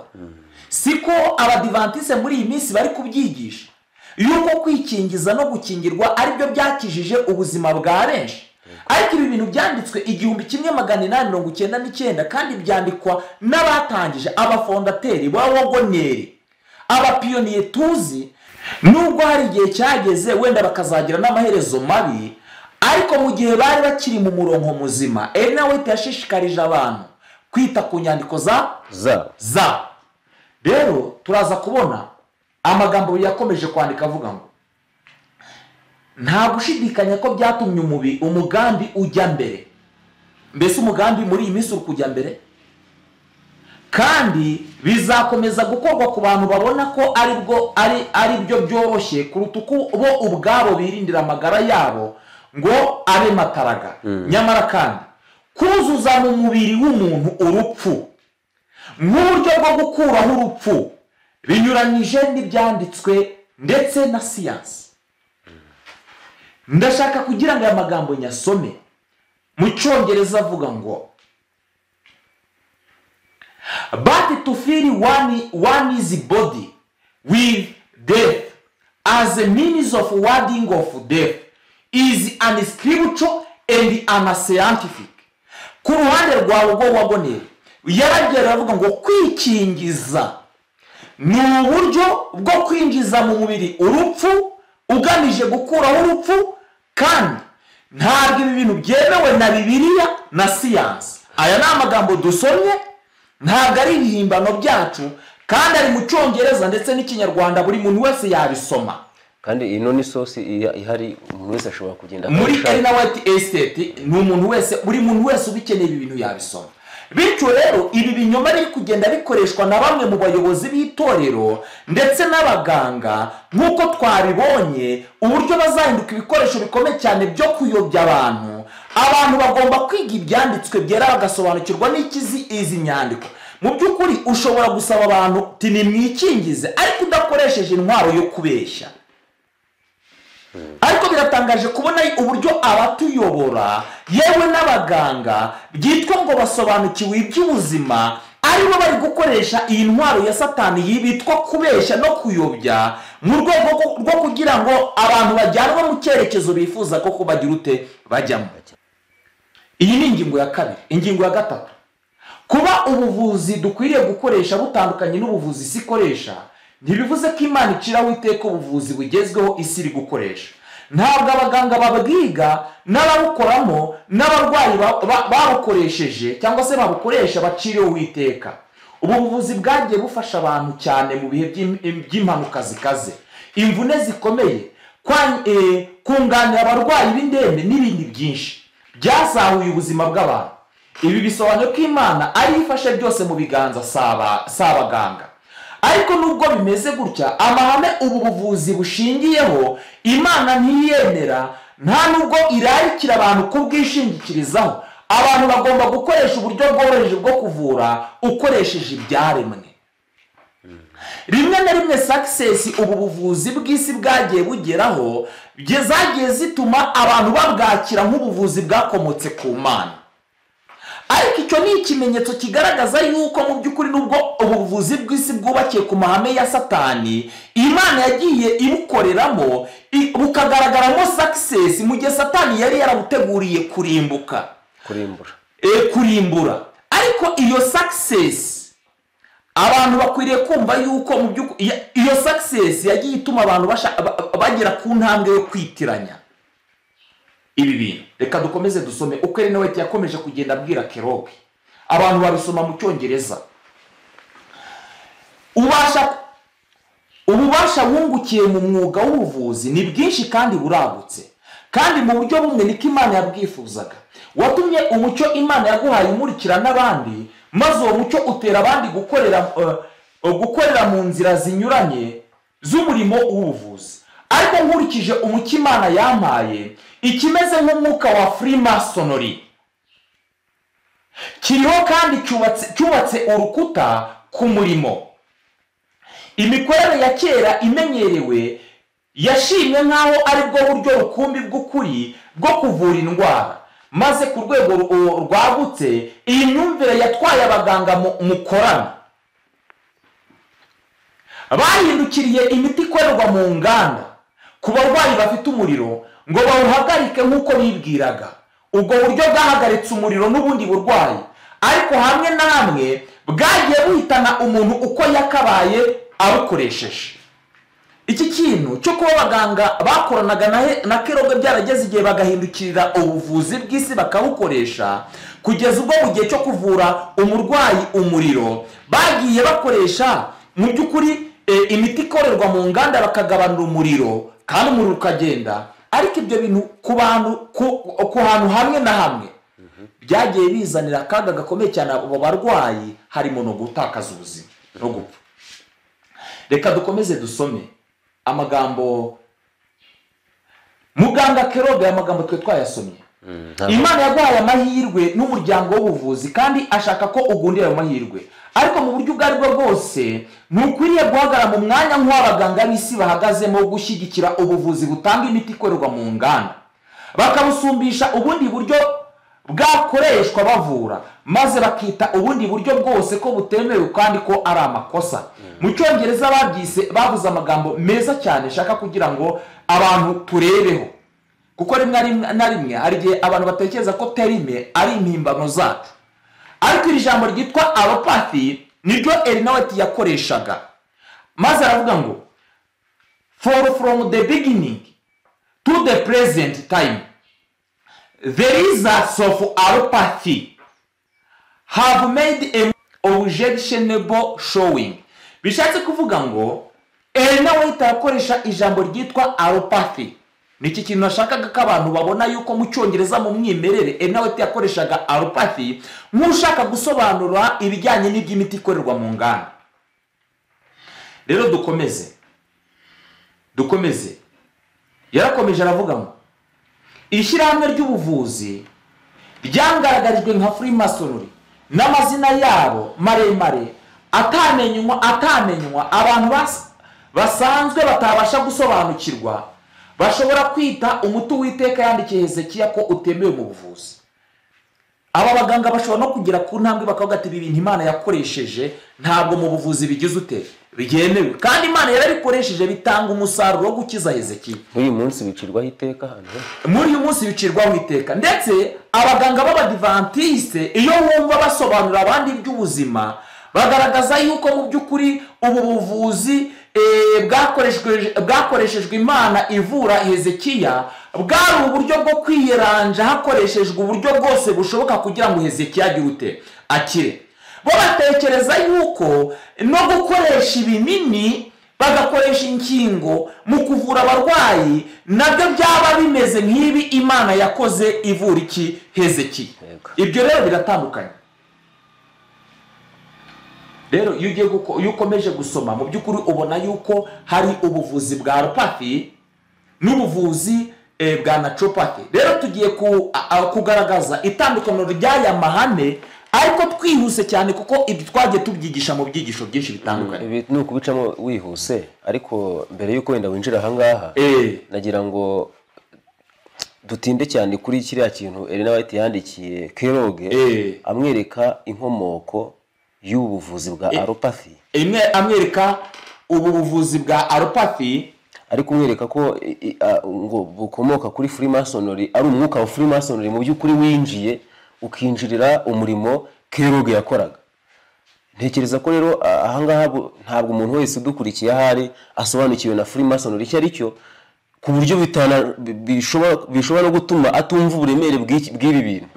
Nagira ngo tuvuge gatoya kuri iki kintu turusheho kugira ngo umuntu arusheho kubyumva. Abantu benshi cyane bashobora kuzabona aka gatabo kitwa Abatware b'ikibi, ndetse n'igitabo n'icyongereza harimo ibihamya bitandukanye, ndetse naho byasobanuwe bikuwe mu mwimerere wacyo. Haravuga ngo ni Rulers of Evil, abatware b'ikibi. Rero hari amagambo akomeye cyane yanditswe muri iki gitabo mu by'ukuri agaragaza inkomoko y'ubu buvuzi isi iri gukoresha muri iyi minsi ndetse n'umugambi wabwo. Mbese ushobora kudufasha ukayadusomera? Reka dusome muri iki gitabo cyitwa Abatware b'ikibi. Turasoma page ya 54.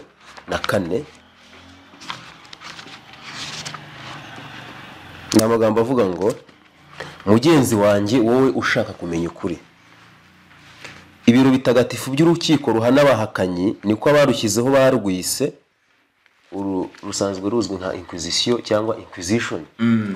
Urukiko rwashinzwe n'uwitwa Mutagatifu Dominique, washinze n'umutwe w'abadominikani. Ngira ngo iryo ni itsinda ry'abihaye Imana muri Kiliziya Gatolika barazwi cyane mu gihe cy'ubugorozi bwa giprotestanti, bagamije gutsemba no kuvanaho abaprotestanti binyuze mu bihano bitandukanye bagendaga babahana, harimo n'urupfu.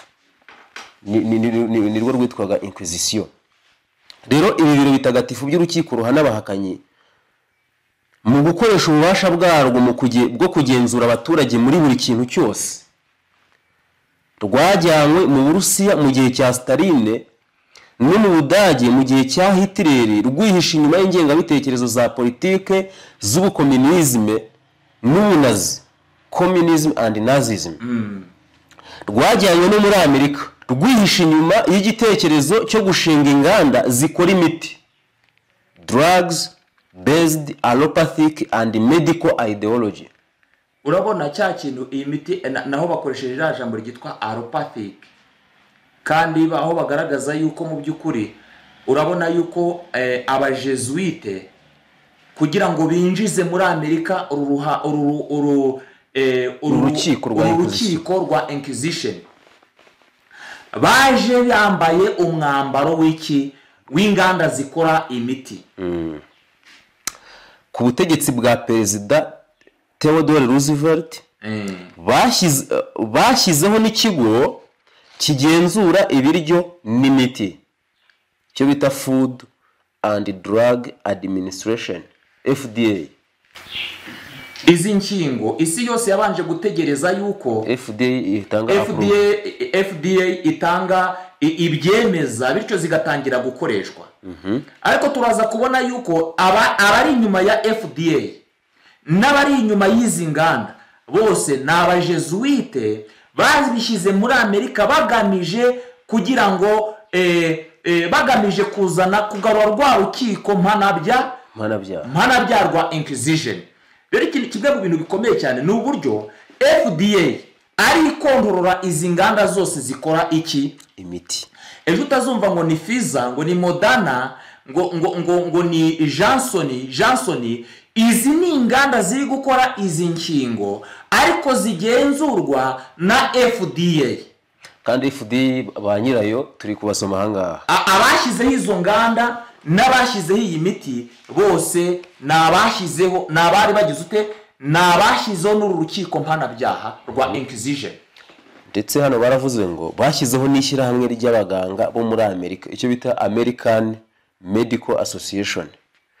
ubwo yavugaga ku bubasha Roma ifite kuri Amerika mu mpera z'ikinyejana cya 19 uwitwa Thomas Edward Watson wahoze ari umusenateri ukomeye w'umunyamerika wo muri leta ya Georgia yaravuze ati muri iki gihe umupadiri w'Roma ni umuntu wenda ibi ntabwo nshaka kubitindaho cyane hano hakurya hari andi magambo baravuze ngo iyo miryango n'ibigo bikorera mu bwiru birimo umuryango w'abajesuite so-called Society of Jesus abagendera ku mafarashi b'Merita Knights of Malta abagendera ku mafarashi b'i Columbus the Knights of Columbus n'abafreemason ibi rero nibyo bikontorora bya bigo byose bigendanye ibi bigo byose abajesuite bashyizeho bikontororwa n'iyi miryango ikorera mu bwiru nanone bageze ute bashize noneho ikintu rero giteye ubwoba cyane ni amagambo anakomeye harashobora gukomerera buri muntu wese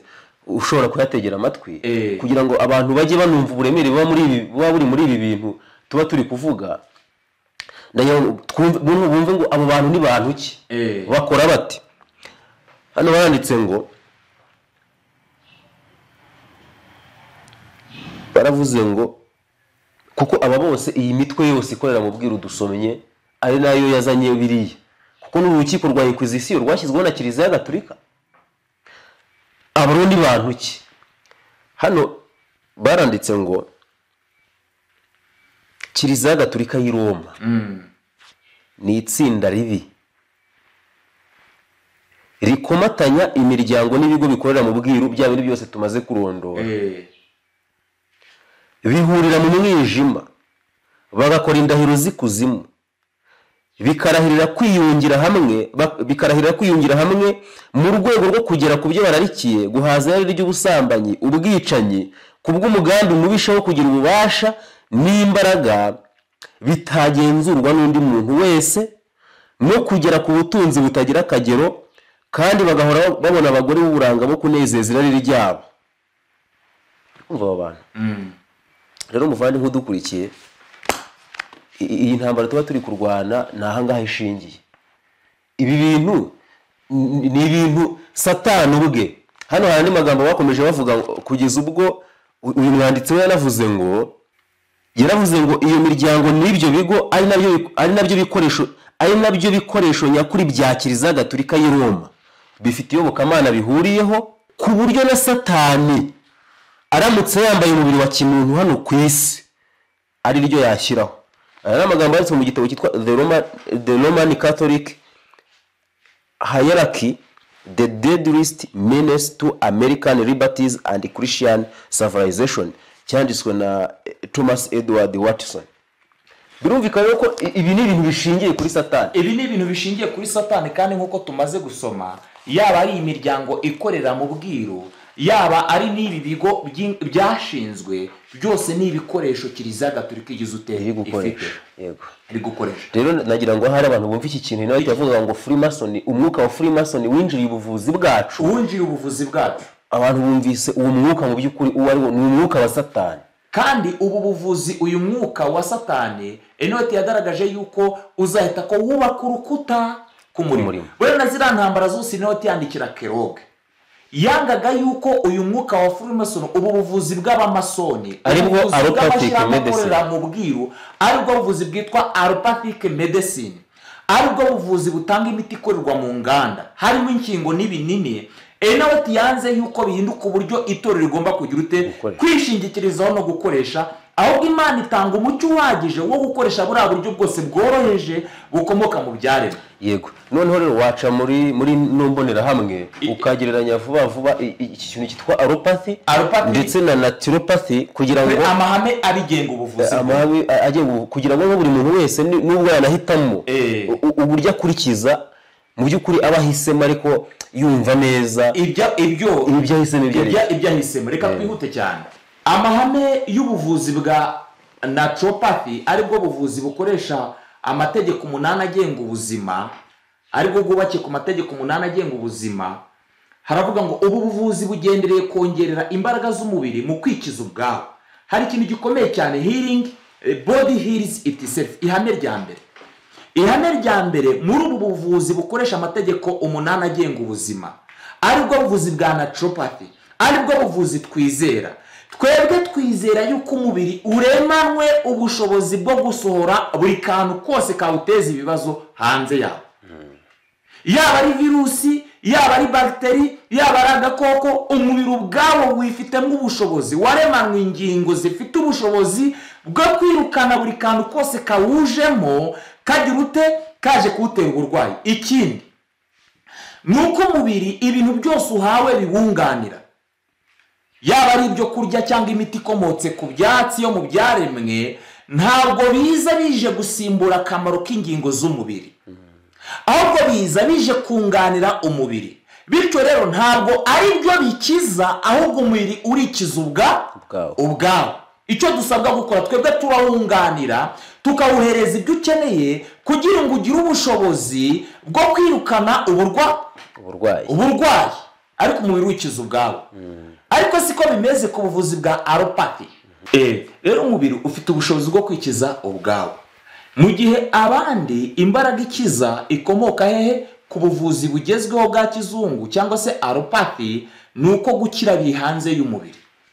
Niyo mpamvu wenda tuzabibona mu kiganiro cya kabiri, uzasanga yuko bamwe mu baganga b'Abadiventiste umunsi wa karindwi, iyo bari gusobanura ibijyanye n'iby'inkingo zizakora mu mubiri w'umuntu, nta kintu na kimwe bavuga ku budahangarwa bw'umubiri, nta kintu na kimwe bavuga ku kongerera umubiri ubushobozi dukoresheje uburyo bworoheje ko buzirukana indwara iyo ari yo yose. Nta kintu babivugaho, nta kintu babivugaho. Rero ntabwo iyi mbonerahamwe ni ndende, kandi turararikira abantu wenda gukurikirana ibyigisho twagiye twigishamo iyi mbonerahamwe, nk'icyigisho kivuga ngo ibibabi byo gukiza amahanga. Yego, iyi mbonerahamwe twarayigishije ku buryo buhagije. Wenda ikishobora gutuma umuntu aza guhagarika video ni ibihamya hano twakoresheje, wenda twongeyemo kugira ngo tugaragaze ahantu buri kantu kose kavuye. Ariko ubundi iyi mbonerahamwe twarayigishije mu byigisho bya mbere byabanje. Twasaba abantu kuza kubikurikirana icyo cyigisho kuri link ya video hasi kuri description, turashyiraho link yacyo. Umuntu wese utaragize amahirwe yo kukiga abashe kukibona akige. Rero ibi byose ni ibihamya nk'uko abantu bari kubireba, byose ni ibihamya. Uburyo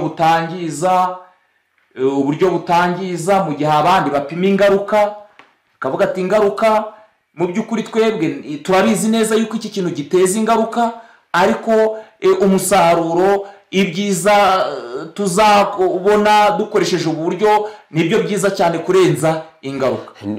Kuri buri muti wose bazaguha kwa muganga, muri ka gapapuro kaba karimo imbere uzasanga ngo side effects, prescription za side effects bazivugeho. Ibi byose abantu bashobora kuza kubireba. Izi ni quotation. Hariho uburyo bwinshi bwo kuvura indwara, ariko uburyo bumwe rukumbi nibwo bwemerwa n'ijuru. Imiti itangwa n'Imana nikomoka mu bikoresho byoroheje byo mu byaremwe bitangiza umubiri kandi biwuca intege bitewe n'ubushobozi bw'ibigize iyo miti. Mu gihe ahandi bakora icyo ngicyo twamaze kuvuga. Icya gatatu, ubu buvuzi bukoresha bwubakiye ku mahame 8 agenga ubuzima, aribwo bita naturopathy. Ahanini umurwayi wese aba agomba kuvurwa, abaganga bazi icyateye uburwayi kigakurwaho, cyamara gukurwaho maze umubiri ukunganirwa ubwawo ukikiza.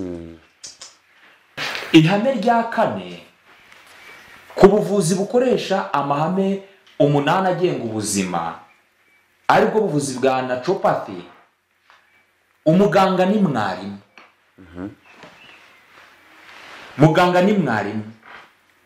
Niyo mpamvu doctor ubundi mu buzima busanzwe doctor bisobanura docere cyangwa teacher, ni mwarimu. Ubu buvuzi bwibanda ku kwigisha umurwayi ko uburwayi ari inkomoko yo kwica amategeko agenga ubuzima.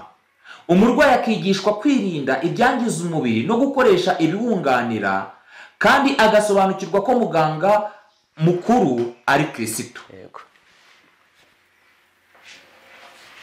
Umuganga nyakuri ni umwigisha. Amagambo aboneka mu gitabo cyarengera ubuzima avuga ngo umuganga nyakuri ni umwigisha. Azi yuko inshingano ye itagarukiye ku murwayi avura gusa, ahubwo ko irenga mu kirorero uwo murwayi atuyemo. Ahora yihatira kumenyereza abantu kugira imibereho myiza no kumenyesha abantu amahame y'ukuri, nubwo hariho amajyambere mu by'isuku n'ubuvuzi, imbaraga z'umubiri zisubira inyuma bitangaje. Imbaraga z'umubiri zisubira inyuma bitangaje bitewe n'uko muganga batigishije. Amajyambere twihimbira yongera ububi burwanya ibyaremwe. Ntabwo imiti ikaze ikeneye gukoreshwa. Imirimo ya mbere muganga yari akwiriye gukora ni ukwigisha abarwayi inzira bakwiriye kugira ute gukurikiza kugira ngo birinde indwara. Ni ukuvuga ngo ubuvuzi ikintu cya mbere ntabwo ari ugutanga imiti, ahubwo ni ugushyira imbere uburezi, education. Ari naho twatsindiwe nk'uko twatangiye tubigaragaza. Noneho ahandi ntabwo aba baganga ubu buvuzi, ku rundi ruhande ku buvuzi bwa alopathy aribwo buvuzi bukoresha imiti ikorerwa mu nganda, ubu buvuzi kubukoramo ntibigombera kuba uzi Imana, n'abayihakana babukoramo. Niyo mpamvu kwigisha amahame agenga ubuzima bidashoboka. Ntabwo amahame yubakiye kuri ubu buvuzi ari amahame akomoka ku Mana. Niyo mpamvu niba bidakomoka ku Mana, ibi ntibisaba kugira Mwuka Wera kugira ngo ubikoremo, ntibisaba gusenga, ntibisaba kwiga Bibiliya. Ibi ngibi abaganga b'abapagani, abanywatabi, abasambanyi, abajura bose baragenda bakirunda muri ubu buvuzi bakabukora, kandi bakagera ku ntego yabasebuja. Nundi ni serivisi nk'izindi, ni serivisi nk'izindi zose. Rero ibi ngibi biratandukanye n'ubuvuzi twahawe nk'abadivantisi umunsi wa karindwi. Abantu bakomeze bige iyi mbonerahamwe twatanzemo ibihamya bishoboka. Ingingo ya 5, abarwayi bigishwa ko ari bo bifitiye uburenganzira bw'ubuzima bwabo. Abarwayi nibo bafite uburenganzira bw'ubuvuzi bwabo, mu gihe ahandi umurwayi ahora ateze amaso umuganga. Ibi byose abantu basomye ibihamya, hagarika video usome igihamya. Dukomeze turebe. Ni ingenzi cyane kumenya akamaro k'imirire mu gihe abantu bahuye n'uburwayi. Abantu bose bakwiriye gusobanukirwa uko bagomba kwirwanaho.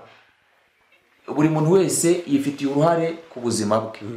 Mu gihe ubuvuzi bw'isi bwo mu by'ukuri abarwayi bagomba guhora bateza amakiriro kwa muganga. Rero ngo consult your physician. Umuntu avurwa wese, ntabwo havurwa urugingo rurwaye.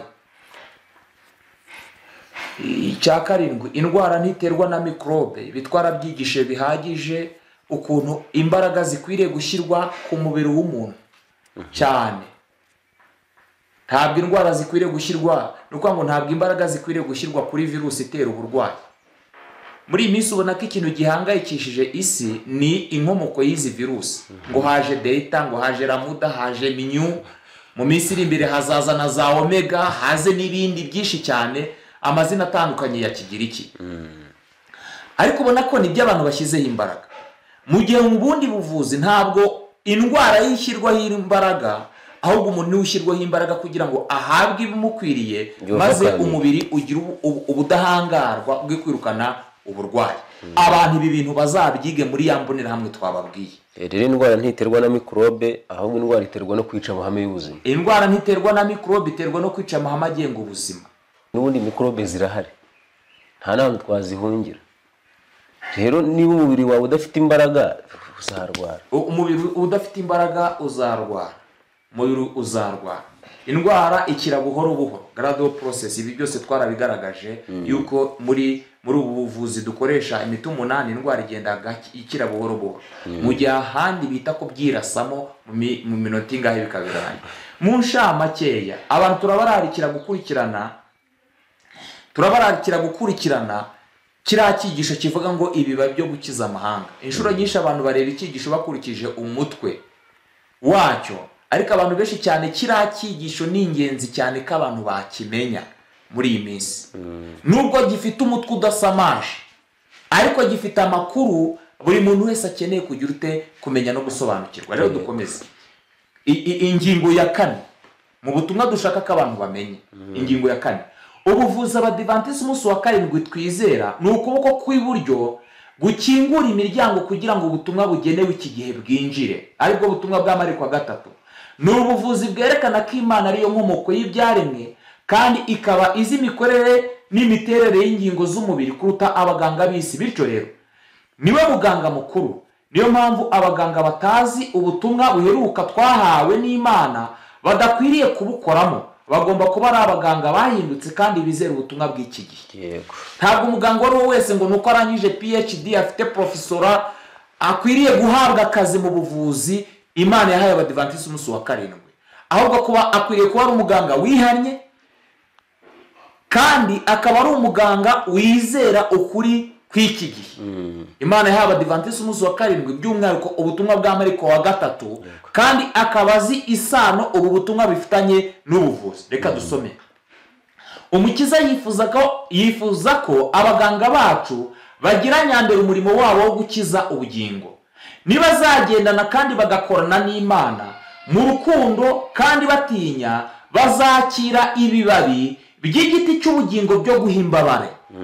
Rugo ngo twebwe nubwo umuntu aba yarize amashuri, ariko buri munsi nkeneye gukorana n'Imana kugira ngo nakire ibibabi by'igiti cy'ubugingo byo gukiza iki imbabare. Dukomeze. Ibigo by'amavuriro yacu bigomba kuba amashuri atangirwamo amabwiriza agendanye n'umurimo w'ivugabutumwa rishingiye ku buvuzi. Bigomba kuzanira ubugingo bwarembejwe n'icyaha ibibabi by'igiti cy'ubugingo bizabagaruramo amahoro, ibyiringiro no kwizera muri Kristo. Ntimukabuze abo bafite icyifuzo cyo kwagura uyu murimo. Nshuti muvandimwe, biragaragara yuko abaganga bakora muri ubu buvuzi bagomba kuba ari abaganga bihannye kandi akaba ari abaganga bashoboye kwishingikiriza ku Mana. Dukomeze. Ingingo ya 5 ku butumwa twifuza guhereza aba bantu. Imana itubuza kwifatanya n'andi madini n'inzego za politike mu murimo w'ubuvuzi. Imana nk'abadivantisi umunsi wa karindwi itubuza kwifatanya n'inzego za politike n'andi madini. Ariko biratangaje kubona abadivantisi umunsi wa karindwi iki gihe basigaye bumva ibintu kimwe na Kiliziya Gatolika, bakumva ibintu kimwe n'abantu bahakana Imana, bakumva ibintu kimwe n'inzego zitandukanye za politike z'isi ndetse n'amadini yaguye atandukanye ya Giprotestanti. Urabona yuko mu by'ukuri nta mwihariko abadivantisi umunsi wa karindwi bafite muri iki. Nicyo twatangiye tuvuga ni ishyano twagushije. Ni ishyano twagushije kuva mu mwuka w'ubutumwa twahawe. Ni gute se Papa w'i Roma uburyo ari kuyobora isi abwira abantu ngo mukoresha ibi ngibi mwerekeza ahangaha? Ni gute ari nabwo buryo natwe ubwacu turi gukoresha? Kandi tubisoma neza amagambo ari mu rwakere rw'Abatesaloniki. Iyo usomye ku gice cya 4 nimba mbyibuka neza, igice cya 2 umurongo wa 9 herekana yuko ngo kuza kuwa mugome kuri mu buryo bwo gukora kwa Satani. Abadivantisi iryo somo bakaba barizi. Biratangaje cyane. Ntimwifatanye n'abatizera mudahwanye. Ibi ntibiri mu mugambi w'Imana. Ntabwo rwose ukwiriye kwifatanya n'abatizera mu murimo w'ubuvuzi. Umwuka w'ubuhanuzi n'amagambo yacu. Nta nubwo ari umugambi wayo. Ijambo ryayo kuri wowe niringo. Ntimwifatanye n'abatizera mudahwanye. Mbese gukiranuka no gukiranirwa byafatanya bite? Cyangwa umucyo n'umwijima byabana bite? Kandi Kristo ahuriye na Beliyari? Cyangwa uwizera n'utizera bafitanye mugabane ki? Mbese urusengero rw'Imana rwahuza rute n'ibishushanyo bisengwa? Kuko turi urusengero rw'Imana ihoraho nk'uko Imana yabivuze. Nzatura muri bo, ngendere muri bo, nzaba Imana yabo, nabo bazaba ubwoko bwanjye. Nitwe twagakwiye kuba turi gushakirwaho igisubizo ku ndwara z'ibyorezo zugarije isi. Iyo niyo ngingo ya 6 dushaka kubwira abantu. Kuri ingingo ya 6 abadivantisi umunsi wa karindwi twebwe twagakwiriye kuba turi igisubizo ku bibazo isirimo. Twatangiye tubivuga ntiturubuze kubitindaho. Uhereye igihe abaho bangiye kumwakira, uyu ni Yesu Nazareti. Inyigisho ze n'ibitangaza yakoraga byari byaramamaye mu gihugu cyose. Ubwo rero nta muntu wari kubasha guhakana ko afite imbaraga isumbi ya kimuntu. Nubwo Yesu bananze abantu b'i Nazareti bari bazi neza yuko afite imbaraga isumbi ya kimuntu kubw'umurimo w'ivugabutumwa yakoraga kandi rishingiye ku buvuzi. Bityo rero natwe nubwo isi yatwanga ariko ntibashobora guhakana ibihamya Imana yaduhaye. Abatuye i Nazareti bari bazi ko yagendaga akora ibyiza kandi akiza indwara abantu bose bari munsi y'igitugu cya Satani. None ko muri iyi minsi dusohoyemo abantu bose bari munsi y'igitugu cya Satani, Imana ntiyari ikeneye abantu bakora nk'uko Yesu yakoraga cyane.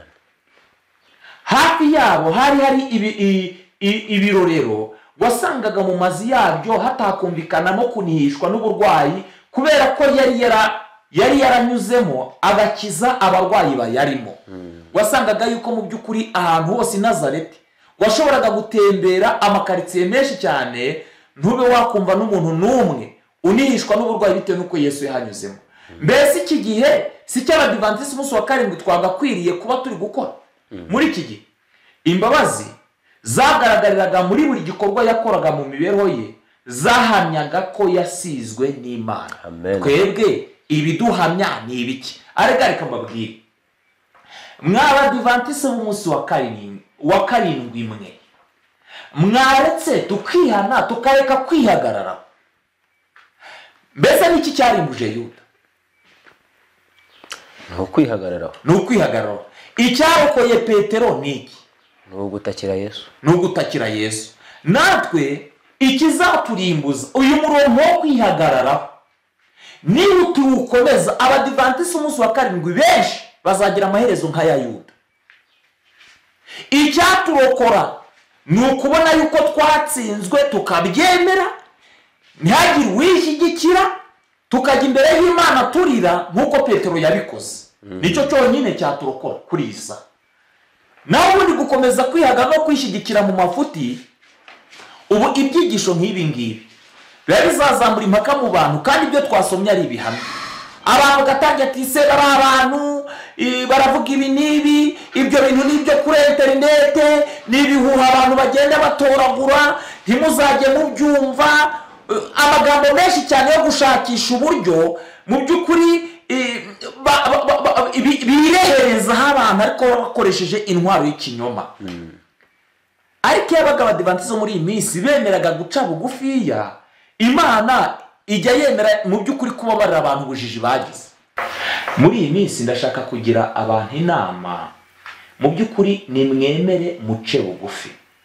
Wikitwaza kuri dogiteri, wikitwaza kuri pasitori, yewe mwizera, ca bugufi mbere yuko wemera iby'abayobozi bawe n'ababwiriza ndetse n'abaganga bari kuvuga. Banza ujye mu byanditswe byera ubaze icyo ibyanditswe byera byavuzwe kuri iyo ngingo. Irinde guhubuka, itonde, kuko ibihe dusohoye mu bihe by'urupfu n'ubugingo, kugeza ubwo ushobora gufata umwanzuro ukazakuzanira kurimbuka by'iteka ryose, cyangwa ugafata umwanzuro ukazakuzanira guhabwa ubugingo buhoraho. Niyo mpamvu hagomba kubaho kwitonda gukomeye cyane mu gihe dufata imyanzuro. Kandi ikindi wavugaga ni uko iki ni igihe cyo kugira ngo abantu bisubireho, kuko hari n'abantu benshi bafashe imyanzuro ipfuye. Hari n'abantu benshi bagiye bihuta bakajya mu bitangazamakuru bagatangaza ibintu mu by'ukuri by'ibinyoma, bashobora kuba batari babizi. Ariko uyu munsi iki cyigisho kikaba kije, umuntu akumva ko ibintu yakoze ari amarorerwa. Rero icyo Uwiteka ashaka ni kimwe, nk'uko umuhanuzi Yeremiya bivuga mu gice cya 13, ni uko wemera ibyaha byawe cyane. Kandi none ikindi kintu, kubera ko ari igihombo ku Badivantisi bose, yaba ari abikingije yaba ari abatarikingije, twese dusangiye igihombo cyo kuba nta bumenyi dufite kuri ubu butumwa. Reka rero by'umwihariko ku ruhande, reka habeho umwihariko yuko abantu bagomba gufata igihe bakiga bino bintu, kandi abantu bakareba ahantu baguye bagasaba Imana kubabyutsa.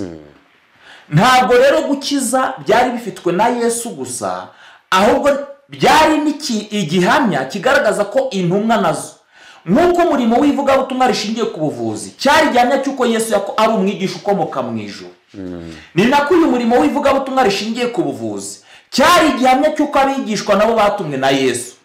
Kandi muri iyi minsi iheruka nicyo gihamya kigaragaza ko itorero ry'Abadivantisi umunsi wa karindwi ari itorero ry'Imana. Yego, ibyo guhora abantu babyina ngo ntabwo ngo ntituzaba Babuloni, umva reka nkubwire, muzaba Babuloni mbi cyane ahubwo iruta Kiliziya Gatolika.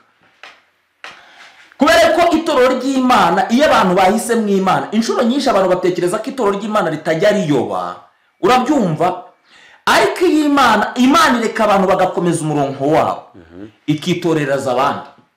Mu by'ukuri itorero rya Kristo ryarindi ryubatse ku rufatira amarembo y'ikuzimu atazashobora, ntabwo rivaho. Iryo torero ntabwo rizaba Babuloni, ariko Imana ibyasobanura ngo ikorana n'abayibereye ariko indahemuka, kandi ibimenyetso bizagumana n'abizera ngibi.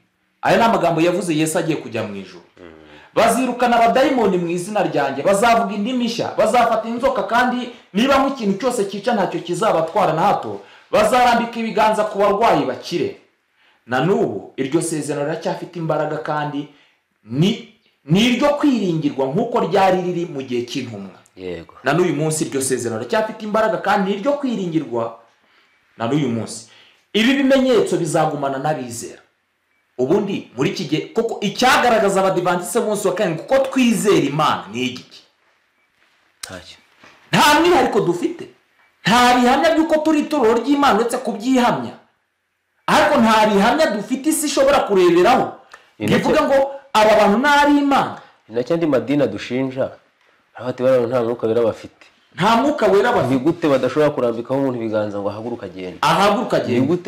Ni gute noneho ugasanga abantu kandi icyo bavuga ni n'ukuri ntawe uhari, ntacyo. Oya, none se nimba ibi bihamya byaragumanye na Yesu agakiza uburwayi abantu bagakira, intumwa zigakiza abantu indwara abantu bagakira indwara, ariko ibi bintu byananiye abadive kandi bari guhamya yuko turi ubwoko bw'Imana, none ugira ngo abandi badushinja yuko nta mwuka wera tugira, ugira ngo bababeshye? Nta mwuka w'Imana kandi dukwiriye kubyemera, ahubwo tukihana mwuka w'Imana tukamuhabwa. Amen. Abigishwa bagombaga kuba bafite imbaraga nk'izo Yesu yari afite zo gukiza indwara z'amoko yose n'ibyorezo by'uburyo bwose mu bantu. Umva icyo kintu. Bagombaga kuba bafite imbaraga nk'izo Yesu yari afite zo gukiza indwara zose n'ibyorezo mu bantu. Yego. Mu gukiza ibyorezo by'umubiri mu izina rye, abigishwa bari kuba banahamya imbaraga ya Yesu ikiza imitima. Ndagiye mabwire ngo abadivantiste umunsi wa karindwi nitutihana, kandi ibi ngibi ntibibe biri kureba abayobozi gusa, ndabizera, kuko ubu burwayi buri mu miryango, biramanuka bikagera mu nzego z'itoro kugera mu muryango. Bikanga umuntu arwara umutwe nkaho yakanyweye amazi, ngo nimba ari uruhuka ruhuke, akore siporo, akirukanka kuri farumasi ajya gushaka ibinini bya paracetamol by'umutwe. Iyi ni indwara turwaye bitewe n'ubujiji twamaranye igihe kirekire. Dukomeze. Iyo Abisiraheli baramuka bumviye amabwiriza bahawe, maze bagakoresha amahirwe bafite, baba barahindutse icyigisho cy'ubuzima no gukungahara, abatuye isi bagombaga kwigiraho. Ntabwo isi twebwe twari kwigira ku isi, ahubwo isi yari kutwigiraho. Iyo ubwo bwoko buramuka bugize imibereho ikurikije umugambi w'Imana, buba bwararinzwe indwara zashegeje ibindi bihugu, baba bararushije abandi bantu bose kugira imbaraga z'umubiri n'imbaraga z'ubwenge. Amen. Imana nibyivugiye icyo yari kudukorera iyo tukiza kuba twarumviye. Dukomeze. Imana yifuzaga ko abantu bayo baba abanyabwenge kandi bakagira ubumenyi. Mu gihe turushaho kubona amakuba, ubumuga bw'umubiri, n'indwara zaje mu isi bitewe n'ingaruka z'ubujiji zitewe no kutamenya gufata neza imibiri, ni buryo ki twakirengagiza gutanga imiburo? Kristo yaravuze ati, nk'uko byari mu minsi ya Nowa, ubwo isi yari yuzuyemo n'ubugizi bwa nabi no kwangirika gutewe n'ibyaha birenze urugero, niko bizaba no mu gihe Umwana w'umuntu azaba ari hafi kugaruka. Imana yaduhaye umucyo mwinshi, kandi nituwugenderamo tuzabona agakiza kayo. Amen. Uwiteka araduhamagara kugaruka ku murongo. Igihe twataye kirahagije, ijoro riregereje, imanza z'Imana ziragaragarira ku isi no mu nyanja. Nta mahirwe ya kabiri y'imbabazi tuzongera guhabwa. Iki si igihe cyo kurindagira. Reka buri wese ashimire Imana ko tugifite amahirwe yo kubaka imico izatuma tubaho imibereho y'iteka ryose mu gihe kigiye kuza. Rero icyo nisabira namwe mbasabira nuko Imana rwose twakemera yuko twakoze icyaha cyo kwirengagiza uyu mucyo, kandi tukaba turi mu gihe cy'akaga, turi gusogongera ingaruka zo kwirengagiza uyu mucyo ugendanye n'ubuvuzi Imana yaduhaye. Rero Uwiteka tugirire neza mu izina rya Yesu, amen. Reka dusenge. Turagushimiye Data wera kubw'amagambo maze kutwigisha. Data akuyemo inama zitandukanye, kandi dusanze twaratsinzwe, twaravuye mu bushake bwawe. Turakwingize cyane kugira ngo dushoboze kugendera mu nzira zawe, uturinde kwishingikiriza ku bwenge bw'isi. Ibyo twakiye ubuntu mu izina rya Yesu.